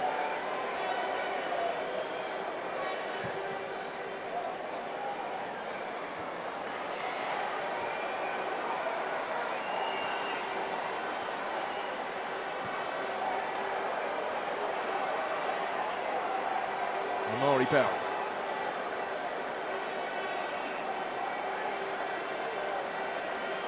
Here's King. Would recommend him to anyone, said Steve McLaren when talking of Richard King. He's certainly capable of stepping up. Here's Amari Bell. Just too much on that for Sifas through the middle this time.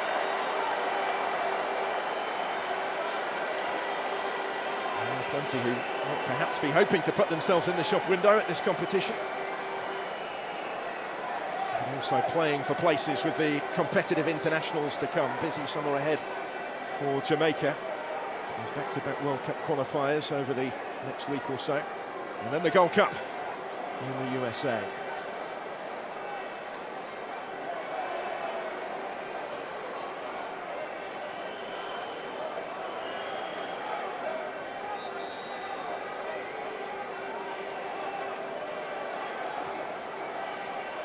Indeed, working it wider. Simon is staying wider now since the changes. And there'll be another change, by the way, shortly for Nigeria. Santos Uche of Hetafe. He's going to make a debut shortly. There he is, receiving his instructions. First international call-up for this competition. I was thought initially earlier in the week that he might not be able to feature, but he's set to be summoned as a sub shortly. Not until after this corner, though. Moses Simon is sizing up.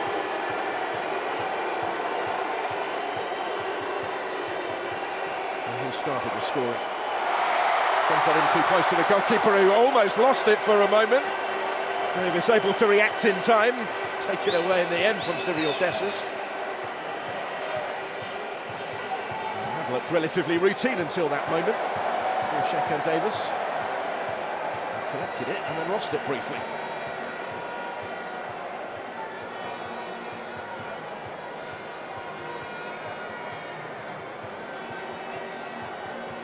eventful affair for Shekan Davis so far.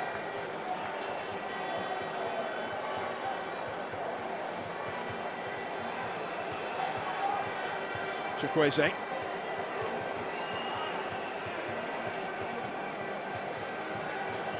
There's Frank Onyeka. The order is Simon. Battle at the moment between that Jamaican defence. Atkinson providing the cover to his fullback Kyle Ming.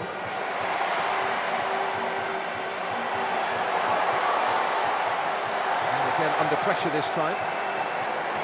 Didn't get the free kick he was hoping for in there. Instead it will be a Nigerian corner taken quickly by Dessers. Felix Agu. Chukwueze. Very brilliantly done. Here's Dessers, and just over the top from Arokodare. He's had a couple of glimpses of goal already since he came on. That was well worked in the build-up from the Super Eagles. Chukwueze looks full of tricks, doesn't he? Full of attacking intent. Nearly made something happen again, despite the odds being against him. Numerically, certainly. So it's going to be Cyril Dessers that will make way in this Nigerian change for Crisanto Suche for a debut. Regular in La Liga for Getafe this season, started 30 games for them in the Spanish top flight, where he spent the entirety of his professional career. Ravel Morrison on for Jamaica as well, in place of Casey Palmer. And Morrison was a late call-up just before the semi-final when he also came on in the second half. On in place of Palmer here. Steve McClaren getting a good look at Ravel Morrison, whom he worked with previously at Derby County. And he hasn't been able to get a good look at him at club level because he plays these days in the third tier in the United Arab Emirates with precision football. And McClaren initially had made the decision to leave him out of the squad simply because he hadn't been able to check on his form and fitness. Never mind in person, but not even on camera. But Morrison will get another go into 20th cap whilst Shekan Davis is down. A little bit concerning for the keeper. The backups, as I mentioned, are uncapped on the bench, Williams and Chambers, but there is Crisanto Suche for an opportunity that he is hoping to capitalise. Chance for somebody in this closing quarter of an hour to make themselves a hero. And if not, we go to penalties. He's finished his first season with Getafe as Suche. 4 goals he got in La Liga. And started the last 3 games of it. But still no nearer knowing how this is going to end up. Tony, an interesting spectator at this stage. It was through his dad that he qualified for Jamaica. Decided to pledge his international allegiance to England in the end instead. The Reggae Boyz had certainly made a number of attempts to persuade him otherwise. Supporting them today.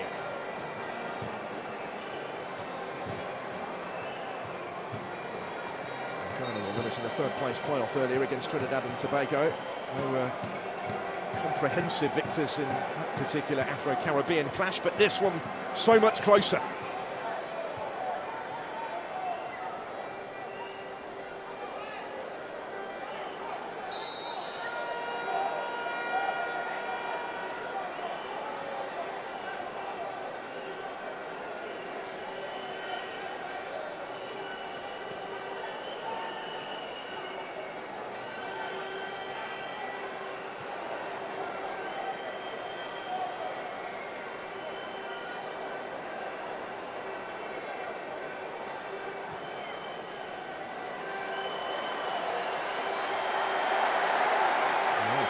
Again, Felix Agu immediately looking at the referees and get the benefit of the doubt there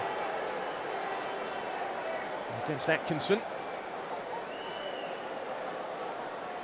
Another international watching on, Eni Aluko Nigerian-born, England international, of real repute.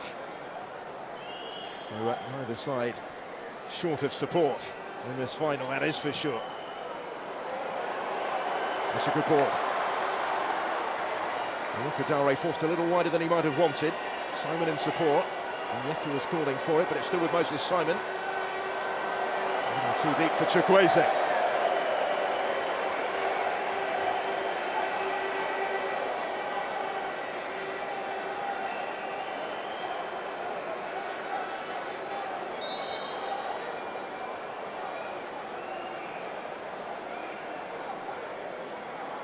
Chukwueze who stayed down.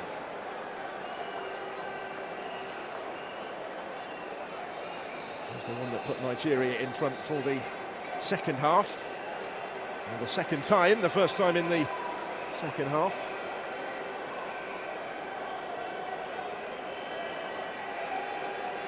Well, both managers spoke at the pre-match press conference yesterday just how difficult they were expecting this final to be. And it hasn't disappointed, have it? It has certainly lived up to those predictions. Good detail just how physical Nigeria can be. His team have gone toe-to-toe with them in that respect.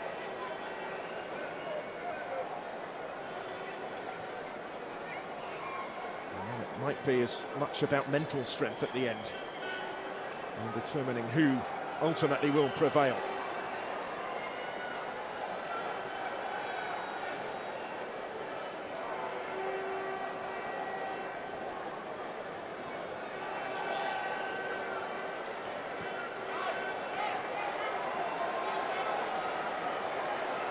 Chukwueze. Here he goes again, and Amari Bell able to step in and stop it.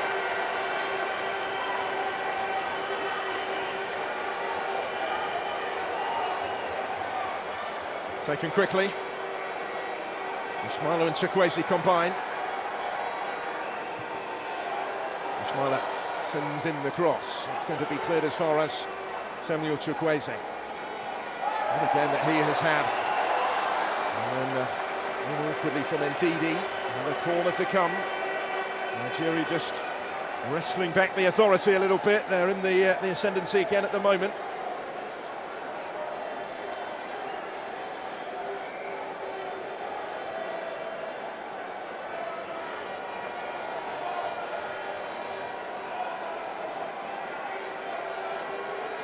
Plenty of possibilities for those in white from this corner kick. Chukwueze to take it. That's partially cleared by Russell, who's going to get another go. It's a bit more behind that one. Felix Agu is underneath it, then had to react quickly. Waits for Bell though. Atkinson on the move.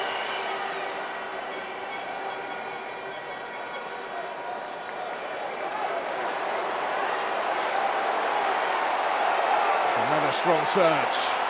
Did really well there, Uche. Chukwueze taking over, back towards Uche. He had Kadare just behind him as well. They'll come back with Ismaila. Another teasing ball in, again the header was always just too high. He made it his, not for the first time. Kadare.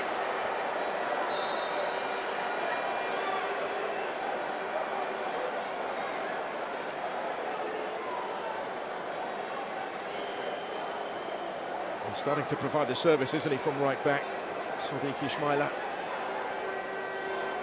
Further changes incoming for Nigeria, potentially moves made, maybe with penalties in mind.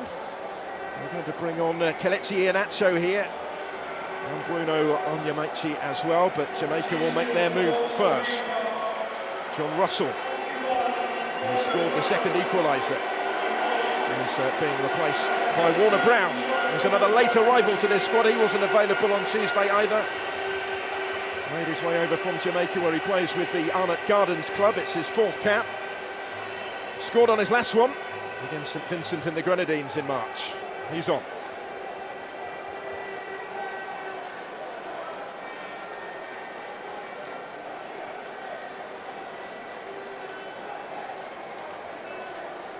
Those Nigerian changes will happen here, I think. McLaren getting another message across, having just made that latest change. So here come the changes. Felix Agu making way on debut, which ends here. Like change at left back. Bruno Onyemaki, who won the domestic double in Greece with Olympiacos, having joined in January, is on in his place. He started the semi-final. And a wonderful reception from the Nigerian supporters for Samuel Chukwueze, whose part is played. Must have hoped when he scored that lovely goal to put them 2-1 in front to re-establish their lead that it might be enough to help them win the game, but they've been pegged back again. And on in his place comes Kelechi Iheanacho, the 58th cap, where he finished the season on loan from Sevilla at Middlesbrough. So came off the bench on Wednesday night.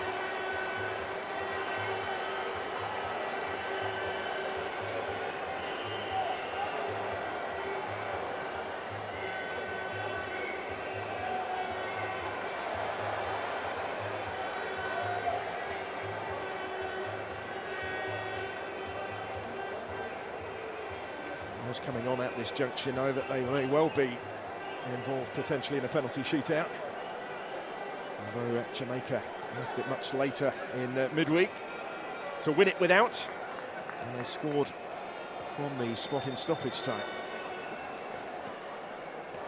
Nigeria having gone 2-0 up against Ghana relatively early in that game, are hanging on a bit late on the following night, but they're in the ascendancy here just at the moment. Looking to edge ahead for the third time in the game. Frank Onyeka will have to settle for the corner. It was Isaac Hayden that got back to him.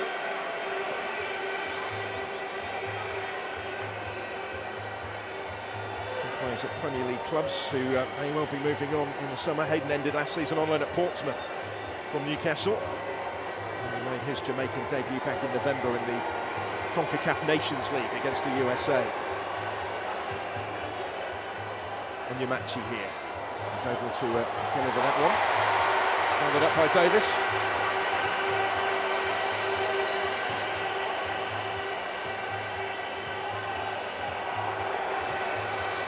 Actually came on for a penalty shootout shot on Davis in the Jamaican Premier League playoff final.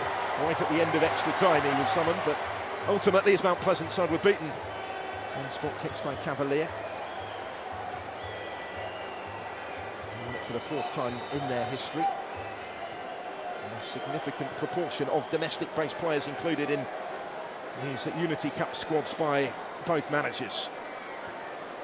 Many of them have played a significant part already, but the final chapter is still to be scripted.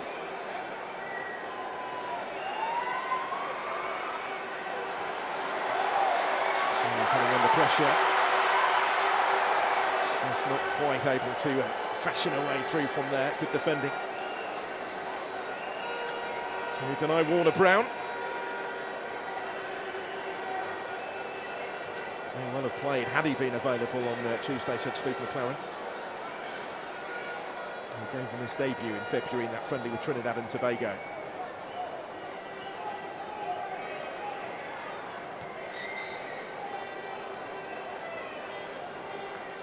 Onyeka.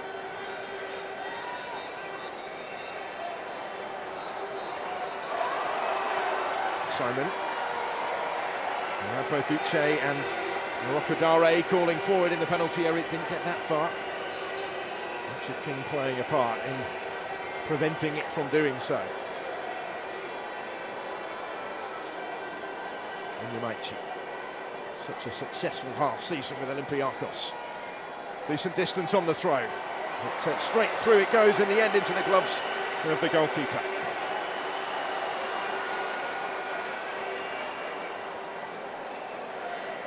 Brown was his target there.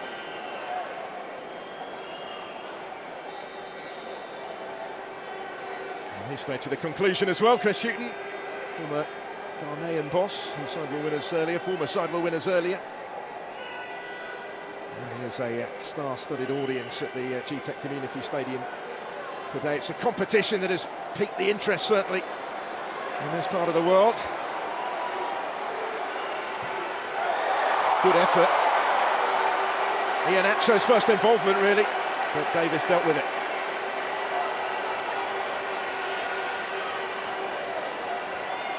pick the interest in this part of the world. It has, of course, in the Caribbean and in West Africa as well. In addition to the diaspora communities in London representing these two nations, able to savour seeing their side in the flesh. That's what it's all about. It's certainly been embraced by everyone involved.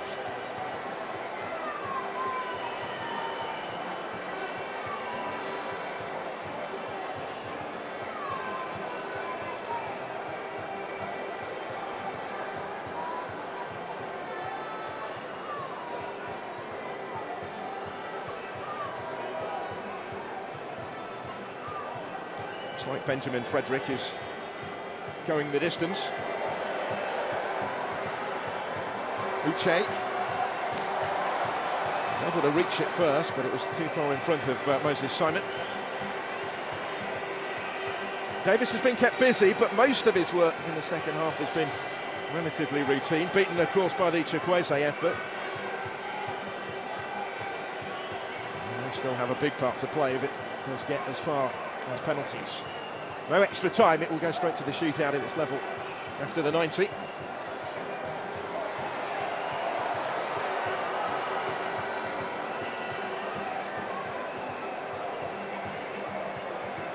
Could be about to get nervous for those watching on if it does indeed go to the shootout.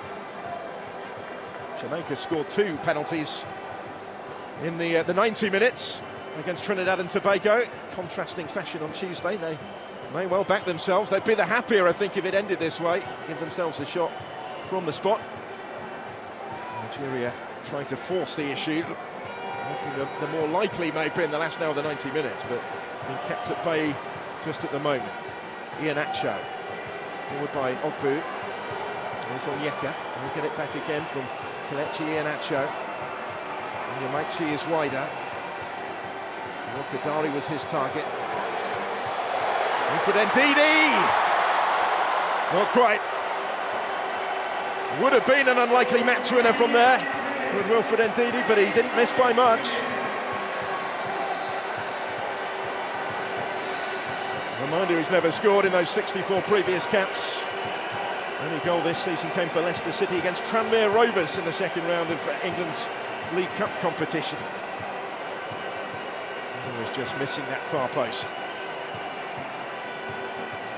Nice touch to set himself though. Just couldn't quite match it with what followed. 18 goals in total in Leicester City colours and over 300 appearances for them. So we're well into the first of the 3 additional minutes at the end of the 90. All that's separating us now from a penalty shootout. Flick, and Uche was almost away and then brought down, and the referee with a decision to make here. There were 2 of them that got back to him. The yellow card is out for Mason Holgate. Santos Uche feeling the effects of that, certainly.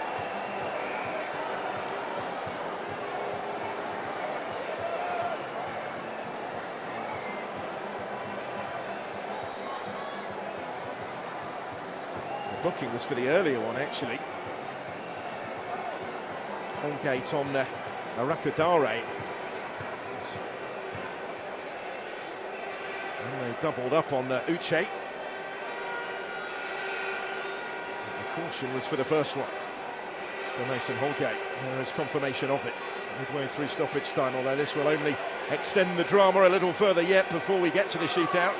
If we get to the shootout, it's about this stage of the game when Jamaica scored their winner in midweek. They are hanging on a little bit here.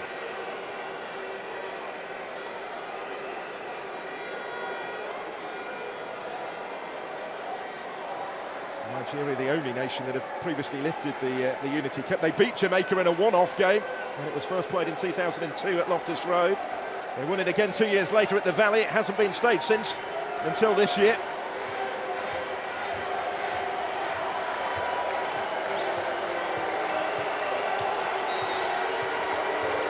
Here's the free kick. Iheanacho standing over it. He didn't really beat the first line of defence with that, but he might get another go. Kelechi Iheanacho. And again here, trying to trick his way through, but he's stopped by Amari Bell. Jamaica standing firm.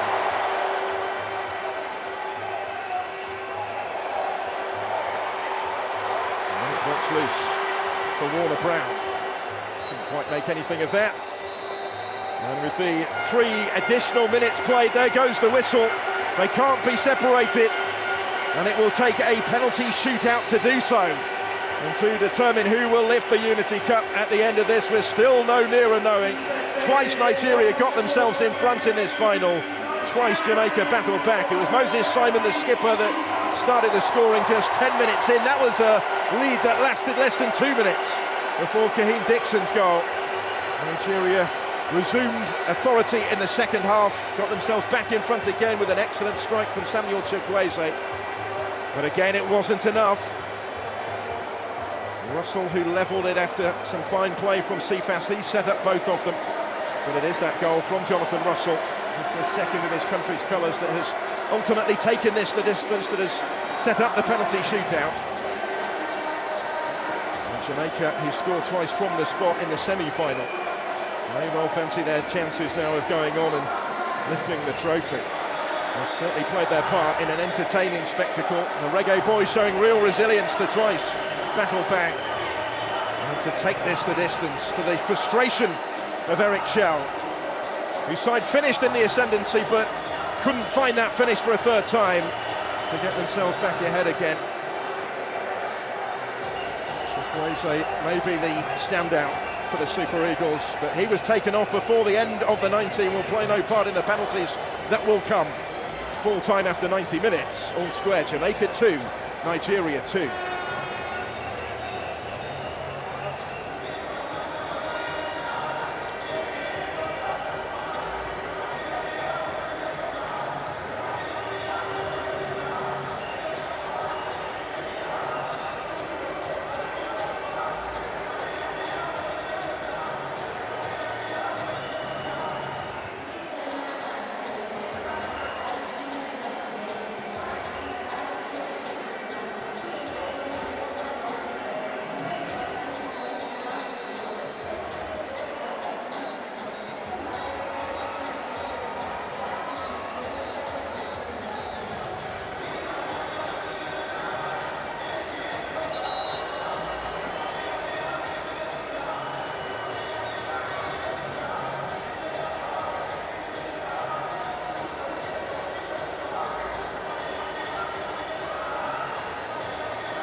So a penalty shootout on the way then at the GTEC to settle this Unity Cup final. There's the coin toss. Molly Bell and Moses Simon, the two captains who played the entirety of the contest, going through the formalities to determine at which end the kicks will be taken. And indeed, who will take the first one.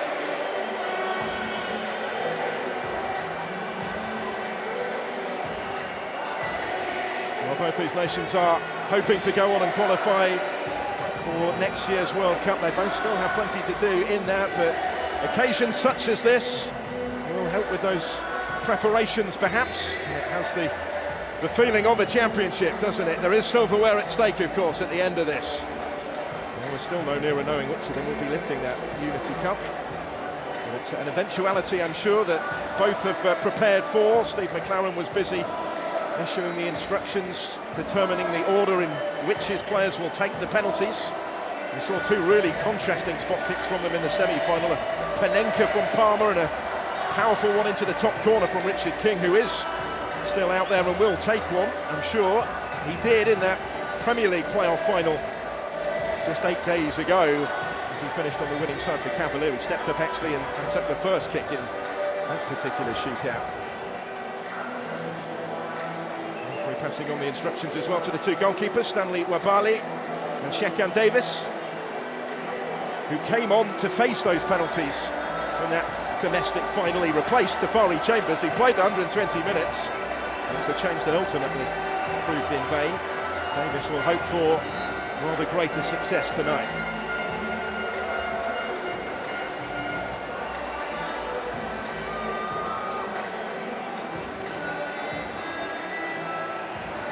So they're all ready, and it will be Richard King who's going to take the first penalty, just as he did last week in that cup final. Scored from the spot in the semi in stoppage time to win it for Jamaica, to get the better of Trinidad and Tobago. That was his first international goal. He is going to take the opening penalty here up against Stanley Wabali in that Nigerian goal. And he scores emphatically again. It's a really good penalty. No mistake from King. Setting the tone, he will hope. The centre-back is something of a specialist in these sort of situations.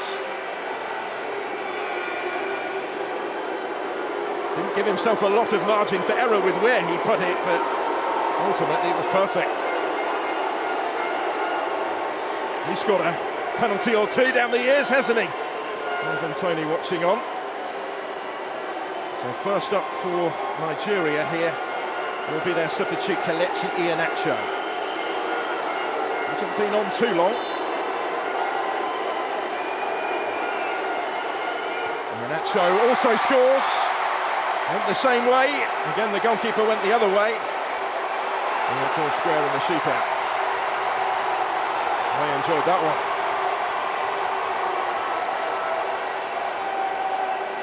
Took his time but kept his composure. St. Davis the wrong way.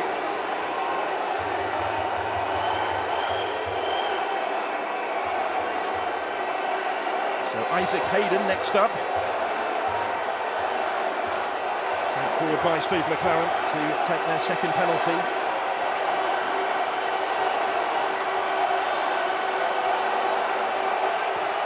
Isaac Hayden also scores. This time the goalkeeper went the other way, but dived out of the way. Now it's 2-1 Jamaica. Smile on the face of Isaac Hayden. He's a relative newcomer to this Reggae Boyz team. He's certainly enjoyed this competition.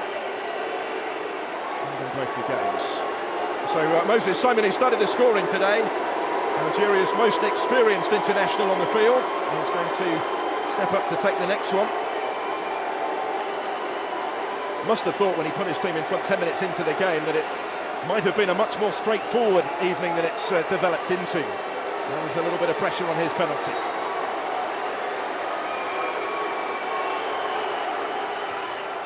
And Simon scores. Good penalty so far. Well, the goalkeeper has been able to guess right yet.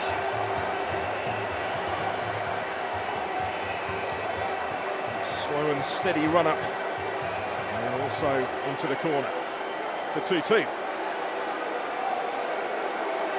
Ravel Morrison to take. Only recently recalled to the international setup this week at short notice by Steve McLaren. He's the next to take on Wabali. Morrison from the spots also scores into the corner.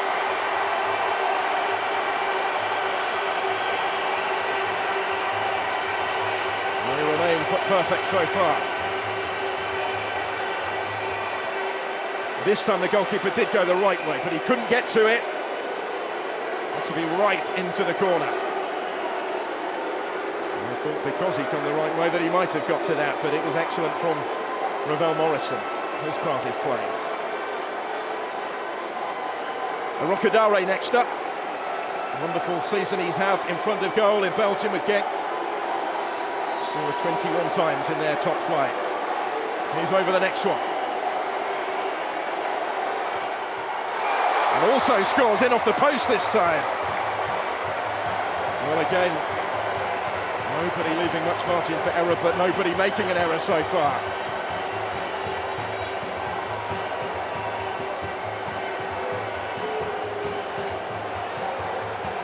The stakes just rise that little bit more for every player that steps forward after every successful kick.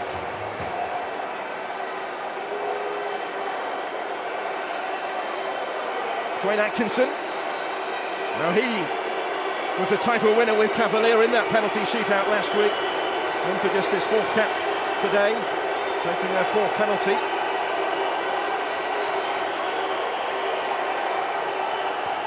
And he's hit the bar. The first to miss from the spot. Dwayne Atkinson can't convert for Jamaica, and that could be so costly. Teammates go across to console him. That will hurt. It didn't miss by much. Off the top of the bar and behind from Atkinson.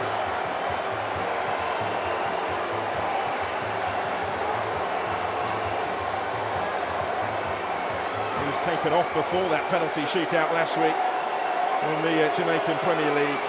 He couldn't convert, so it's advantage Nigeria. If they can from this one, Onyemaechi does so emphatically, and they're one kick away. Thumped in from the fullback for 4-3 Nigeria on penalties. The next one has to go in to give Jamaica any chance.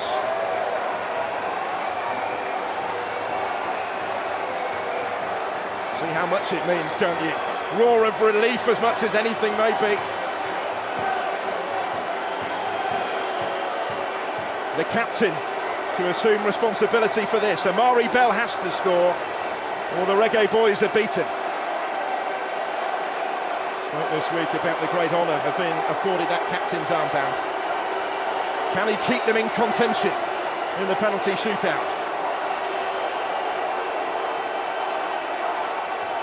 Amari Bell does score with a measure of composure. A precise penalty, he didn't necessarily opt for the power, but he picked his spot. Forces Nigeria to win it from the spot. The next kick could be the crucial one. If it goes in, Nigeria win the Unity Cup. Bell just applying that little bit of pressure.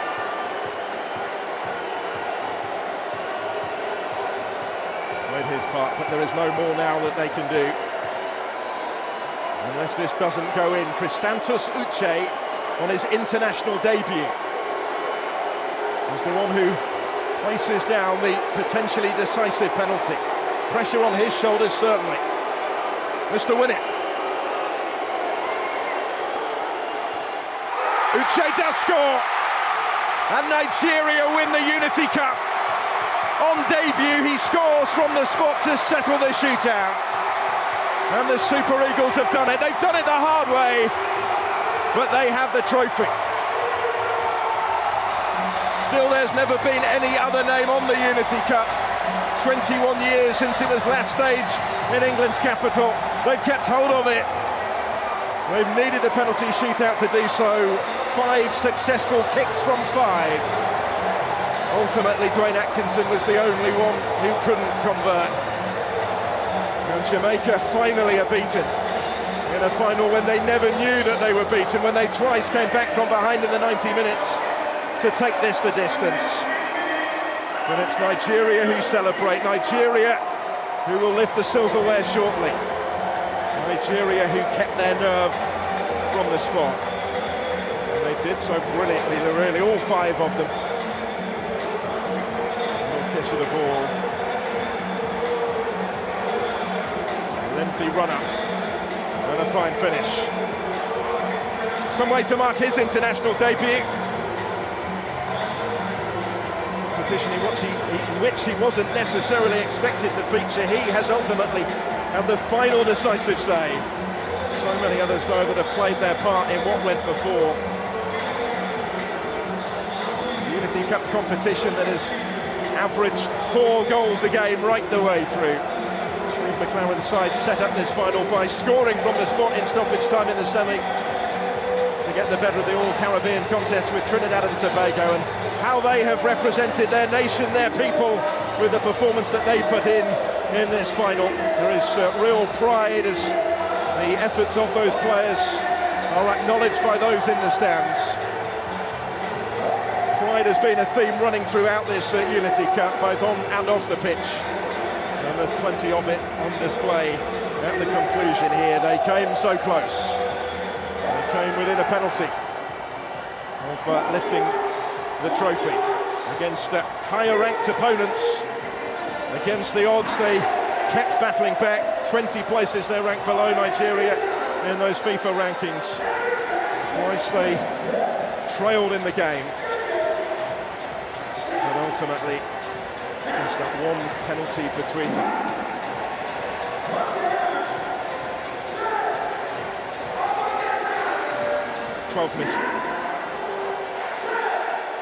Wayne Atkinson was the unfortunate player in the shootout. Ultimately, of course, it's the positives from the performance that will carry them forward to matches that really matter in terms of qualification. Nigeria have one more friendly to play before they turn their attentions to World Cup qualifying. That will come in Moscow in just 6 days' time, that friendly game against Russia before they resume World Cup qualifying, with work to do against Rwanda on the last day of August. But before then, there is certainly plenty of time to celebrate this. They can enjoy the moment, he can certainly enjoy the moment, and what a moment it was for Uche on debut. Took a bit of nerve as well to do what he did in the circumstances, and he did it with real confidence. I know they've been in a real battle, Eric Shell's side. He was unhappy with how physical it was turning into in that first half, but his side hung in there and ultimately found a way. Iheanacho there, who started the scoring from the spot, played his part off the bench in both games. They had to work hard against their great regional rivals, Ghana, as well, in the semi-final. So it is West Africa today that's got the better of the West Indies in both the third place playoff and in this Afro-Caribbean final, but only just. They did have their chances, Nigeria, to win it without the need for penalties. Ultimately, though, it was settled from the spot. And they will be presented shortly with the prize.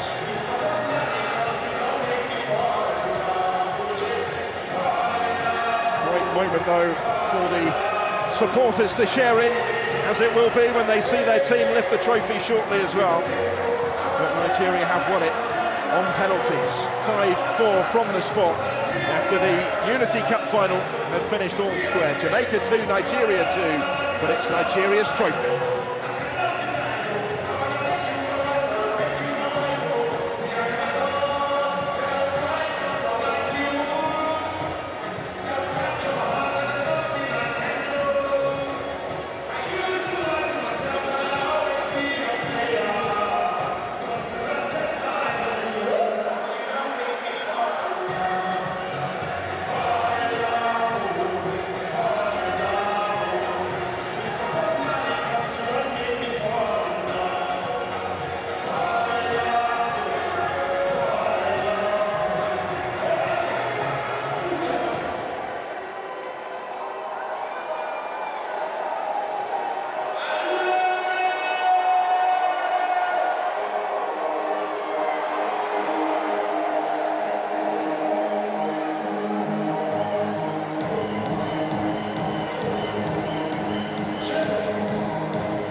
Well, that is what Nigeria are about to get their hands on. After the musical interlude that we've just had, adding to the party atmosphere, it will be Nigeria really to celebrate in style shortly, having won on penalties against Jamaica in this final. Both sets of players putting so much into this final, and indeed this competition as a whole, both coming through really tough semi-finals in midweek and serving up another spectacle today in the sunshine in West London. And West Africa have just and only just got the better of the West Indies. Needed penalties to do it.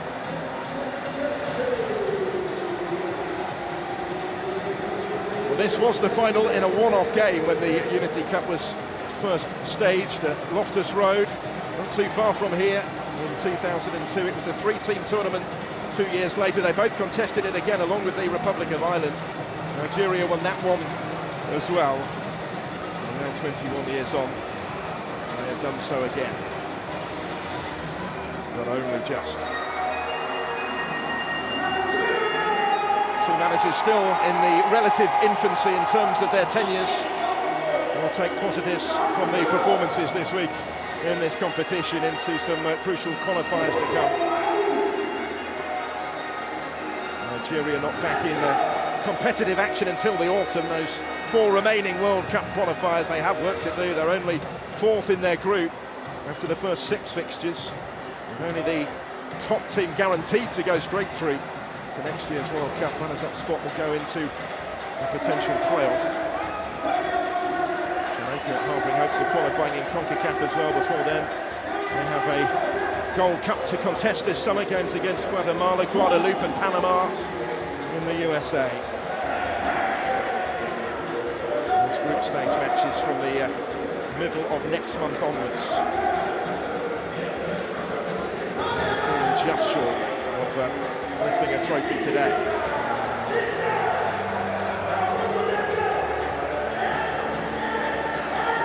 His side have certainly played their part in the entertainment provided at this competition. They're heading for the tunnel with that part now played. An embrace between the bosses. It was fiercely fought. At times it threatened to boil over a little bit on the pitch, but there's real respect between those two at the end of it. And reasons for optimism for both of them. Still early in their tenures in charge.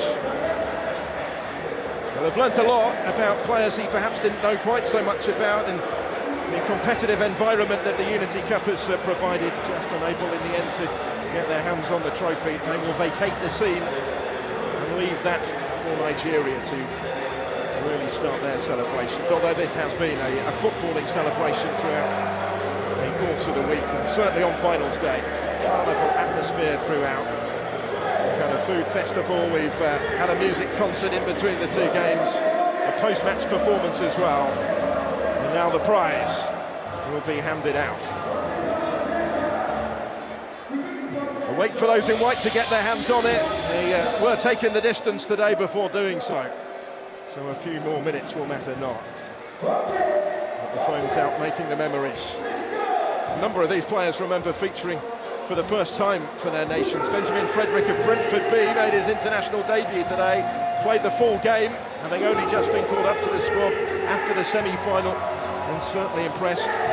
Chrysanthus Uche scored the winning penalty on his debut, having not long since been brought off the bench. It was a back 4 that began with just 3 caps to their name in total, who were twice pegged back in the game by Jamaica.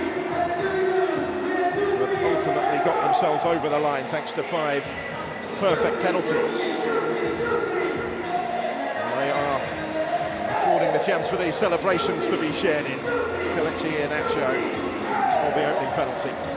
First of 5 in that shootout. Well, there are some big prizes, of course, to be handed out in world football today. The Unity Cup is about to be awarded for only the 3rd time here in its history, but it's not necessarily the trophy itself, it's what it means, it's everything that's gone into winning it, it's the moments that they've been able to share with their supporters, many of whom of course aren't normally able to watch their team in action in person. all of that will matter so much more. And that's the case for all the sides that have been involved in this competition, not just the winners, but for Nigeria it is a little bit extra special, perhaps. You can see from the reaction of the players that this is more than just a friendly tournament. This is something they will always remember and look back on fondly. Whatever happens in the fledgling careers of many of those involved, and indeed some of the more experienced players will still soak up these moments as well. A nation that have been champions of Africa 3 times previously, who qualified again for the AFCON in Morocco at the end of this year. They've now won 4 of their last 5 internationals. If you factor this one in from the penalty spot as well. Nation who qualified for 6 of the last 8 World Cups, but they missed out agonisingly, of course, to Ghana in 2022, last time around. Missing out for the first time in 16 years. They are desperate to ensure there won't be a repeat next year. That was the reason, really, for the appointment of Eric Schell. Anything else is a bit of a bonus. The former Malian manager, who was appointed only a week into January on a 2-year contract. He remains unbeaten in charge. His previous job was in Algeria, where the club side MC Oranet lasted only 13 games. He will hope this is the start, though, of a lengthier tenure, a more successful spell, with the hopes of a nation.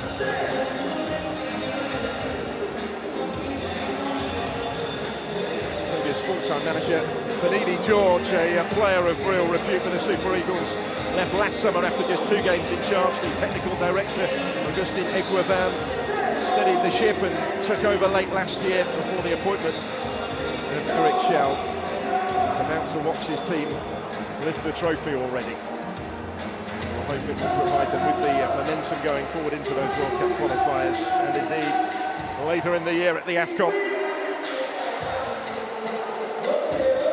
Recent results prior to his appointment have been somewhat underwhelming, hence the latest coaching change. He was in constant dialogue really throughout the game, wasn't he, with Ruben Ricardo, the 4th official. He's all smiles at the end of it. All's well that ends well for Nigeria. So I think we're almost ready then for the presentation. They're all just walking past the trophy. Have a look at what they're about to get given.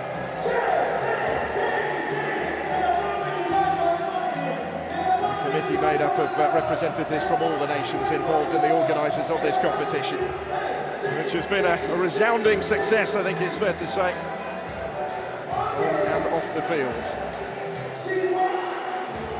Celebration of community, bringing together different footballing cultures, and a shared love of the game.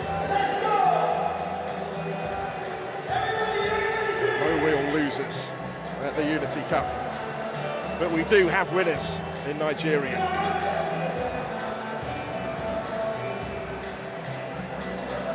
Another who made his debut, Felix Agu, until last week wasn't sure whether he was going to be able to do so, whether he'd be allowed to do so, but he played his part as well. Many others coming off the bench to have their say later in the game. 5 from 5 from the penalty spot. So congratulations indeed to the Super Eagles.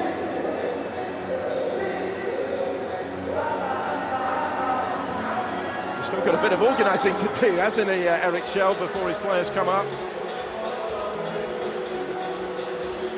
They are eager to get up there and lift it.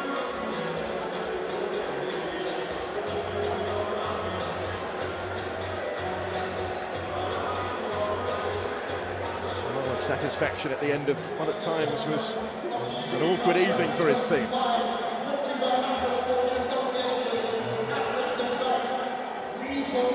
None of the Nigerian supporters have been going anywhere, waiting behind at the GTEC to join in with the celebrations and to enjoy this moment.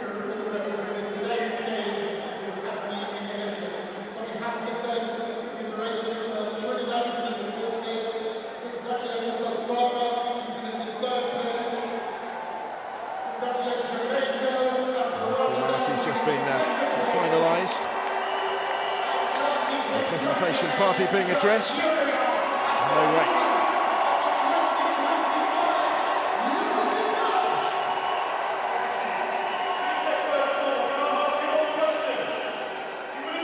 What a spectacle of football it has been.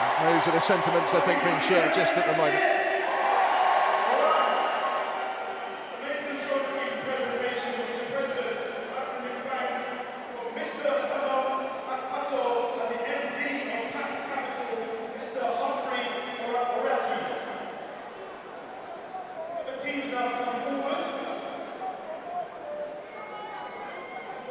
Those involved still being introduced to the supporters that have stayed. Congratulations being offered to Eric Schell and his side. Silverware to start, just 4 games into his reign. And his coaching staff get busy throughout the course of that contest, earning their reward now as well. Bodes well, doesn't it, the nerve that his side showed from the spot to dig deep and find a way to win it. Plenty involved, it's been a big effort behind the scenes. Those nations didn't have an awful lot of preparation, at least for the semi-final. Straight into the action after arriving in the country. Squad's bolstered by a number of players based in the UK, but there were many, 10 on each team of the 2 finalists that were based in the domestic divisions. They will have learnt a lot as well, I'm sure, from this experience, regardless of the outcome.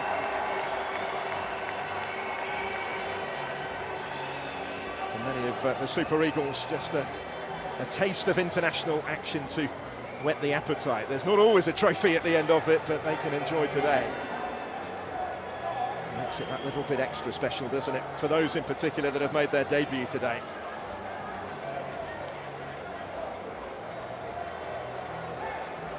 Spirit that we've referenced throughout this competition, all too evident in the presentation here.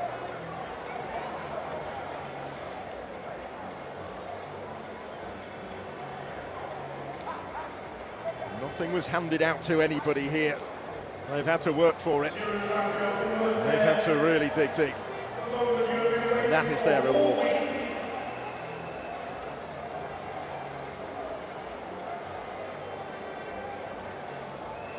Challenges to come in terms of what is at stake, but this will help. And in this precise moment, that really is academic, because this is about the moment. He scored the winning penalty. Big smile on the face of Crisanto Succe. This is the day that he will never forget. We were here to see it, and here comes the presentation then to the captain, Moses Simon.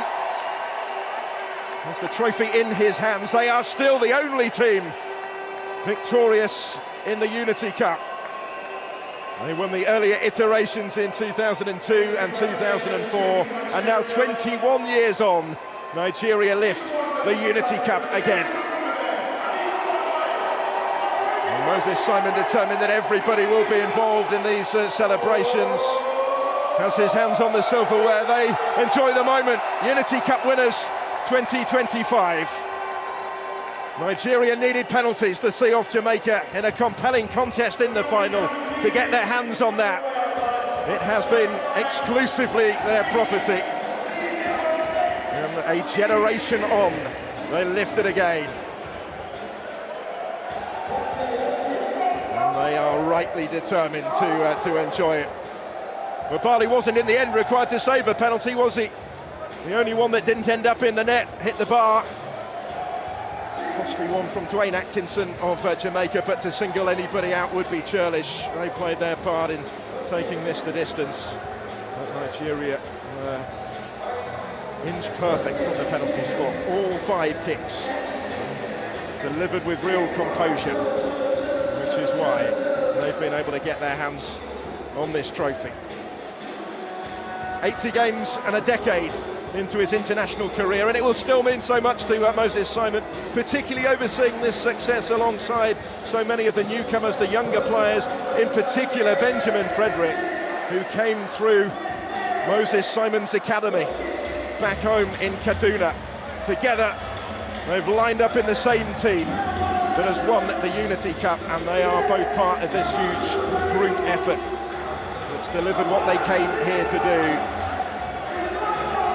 Certainly after seeing off Ghana in the semi-finals, they came into this one as the favourites. You wouldn't necessarily always know it from the way the game went. They were pushing for the win at the end of the 90. They weren't able to edge ahead for a third time, but ultimately they didn't need to.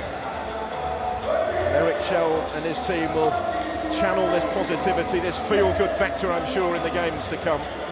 Swiftly on to Moscow next for that friendly with Russia on Friday. And then World Cup qualifying to be completed in the autumn.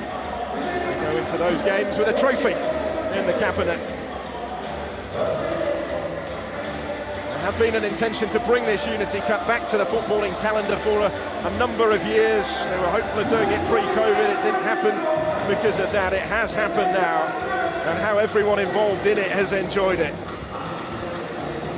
Memories made for a new generation. Communities brought together, friendships fostered.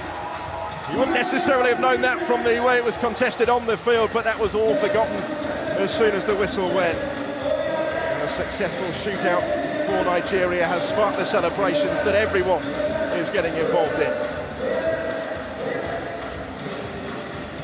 They partied for much of the day, in fairness, but they do so now with a little extra emphasis, a further spring in the step, and they will enjoy the evening.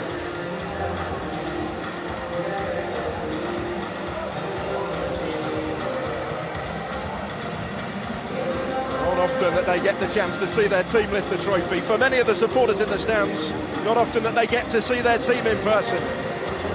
Congratulations to all four nations who have served up such a spectacle over the last few days at the GTEC Community Stadium in West London, representing West Africa and the West Indies with real style, with real pride.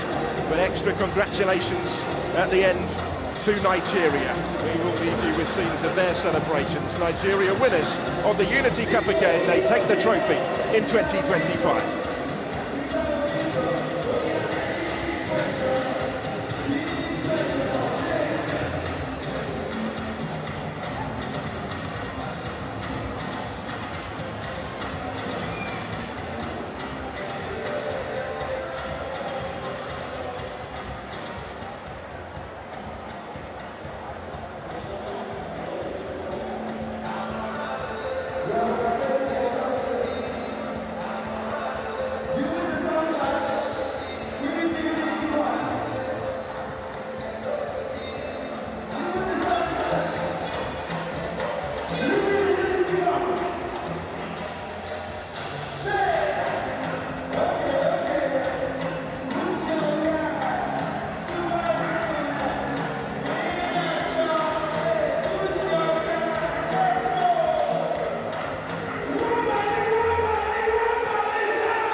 Phil Black with Cyril Dessers for the World Feed. Cyril, congratulations. First of all, you're in the midst still of the celebrations. Just how much does this mean today? Yeah, actually it feels quite good. If this was like a real friendly tournament, it would feel different probably, but the intensity was there on Wednesday against Ghana. The intensity was surely here today against Jamaica. So this makes the win feel good, yeah. And a great opportunity to share it with the supporters here today as well. No, that's it. I think on Wednesday and today the atmosphere has been very nice in the stadium. So we're happy to give our fans something back. They support us unbelievably this week. So yeah, just nice feeling. It went all the way to the penalty shootout. Were you relieved that you weren't still out there, or did you want to take one? Oh no, I always want to take one. Yeah. No. As a striker, especially, you always want to take your responsibility, take one. But I'm glad we won it. And were you confident in your teammates to do so? Because there were 5 excellent penalties, weren't they? Yeah, I was confident. Yeah. No. They're all very confident guys as well. So I knew they would go in with a good feeling. And what have you taken from this competition? A goal, of course, in the semi-final. Another start today. It must be positive. Yeah, that's it. I think it's always nice to be around the national team. If you then can be important with goals, assists, that makes it feel very good, especially if you win some games. So yeah, for me, it's been a beautiful week. I enjoyed everything, being around the team, winning. The atmosphere in the stadium was just overall very nice. Well done. Enjoy it. Thank you very much. Thank you. Thank you. Top man.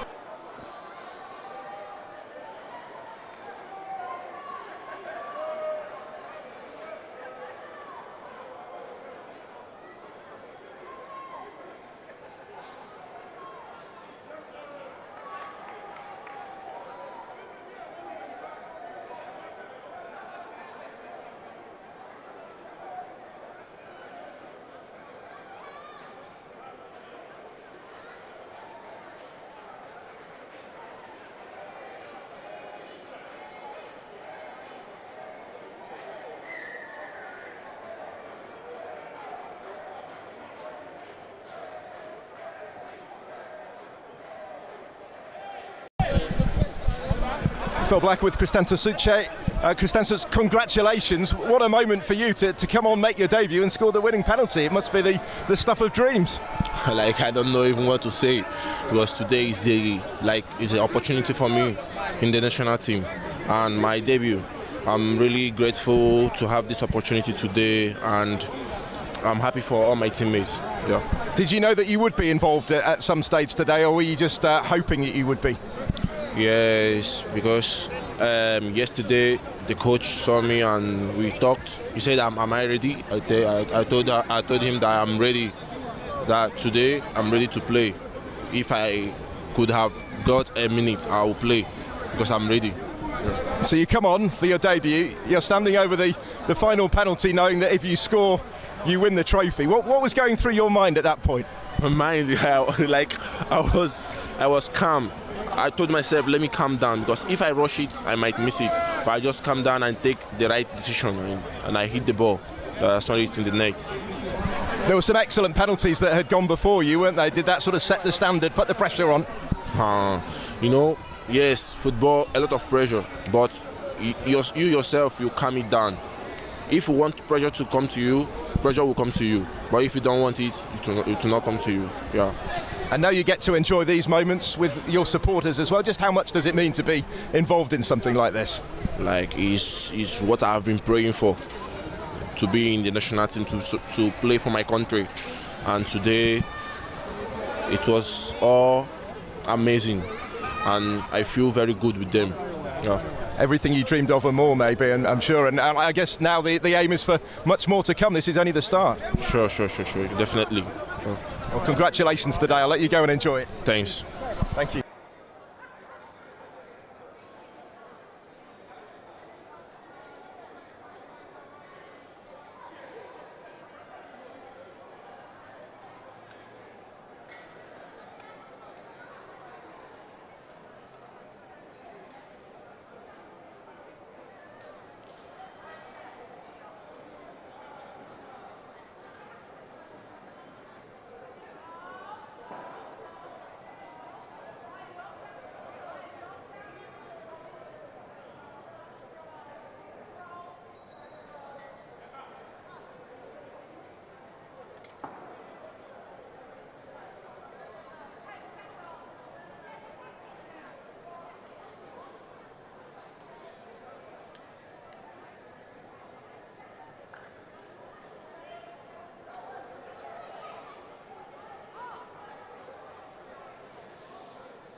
Phil Blacker with Moses Simon. Moses, congratulations, first of all. Not often that you get to lift a trophy in international football. Must have enjoyed that moment.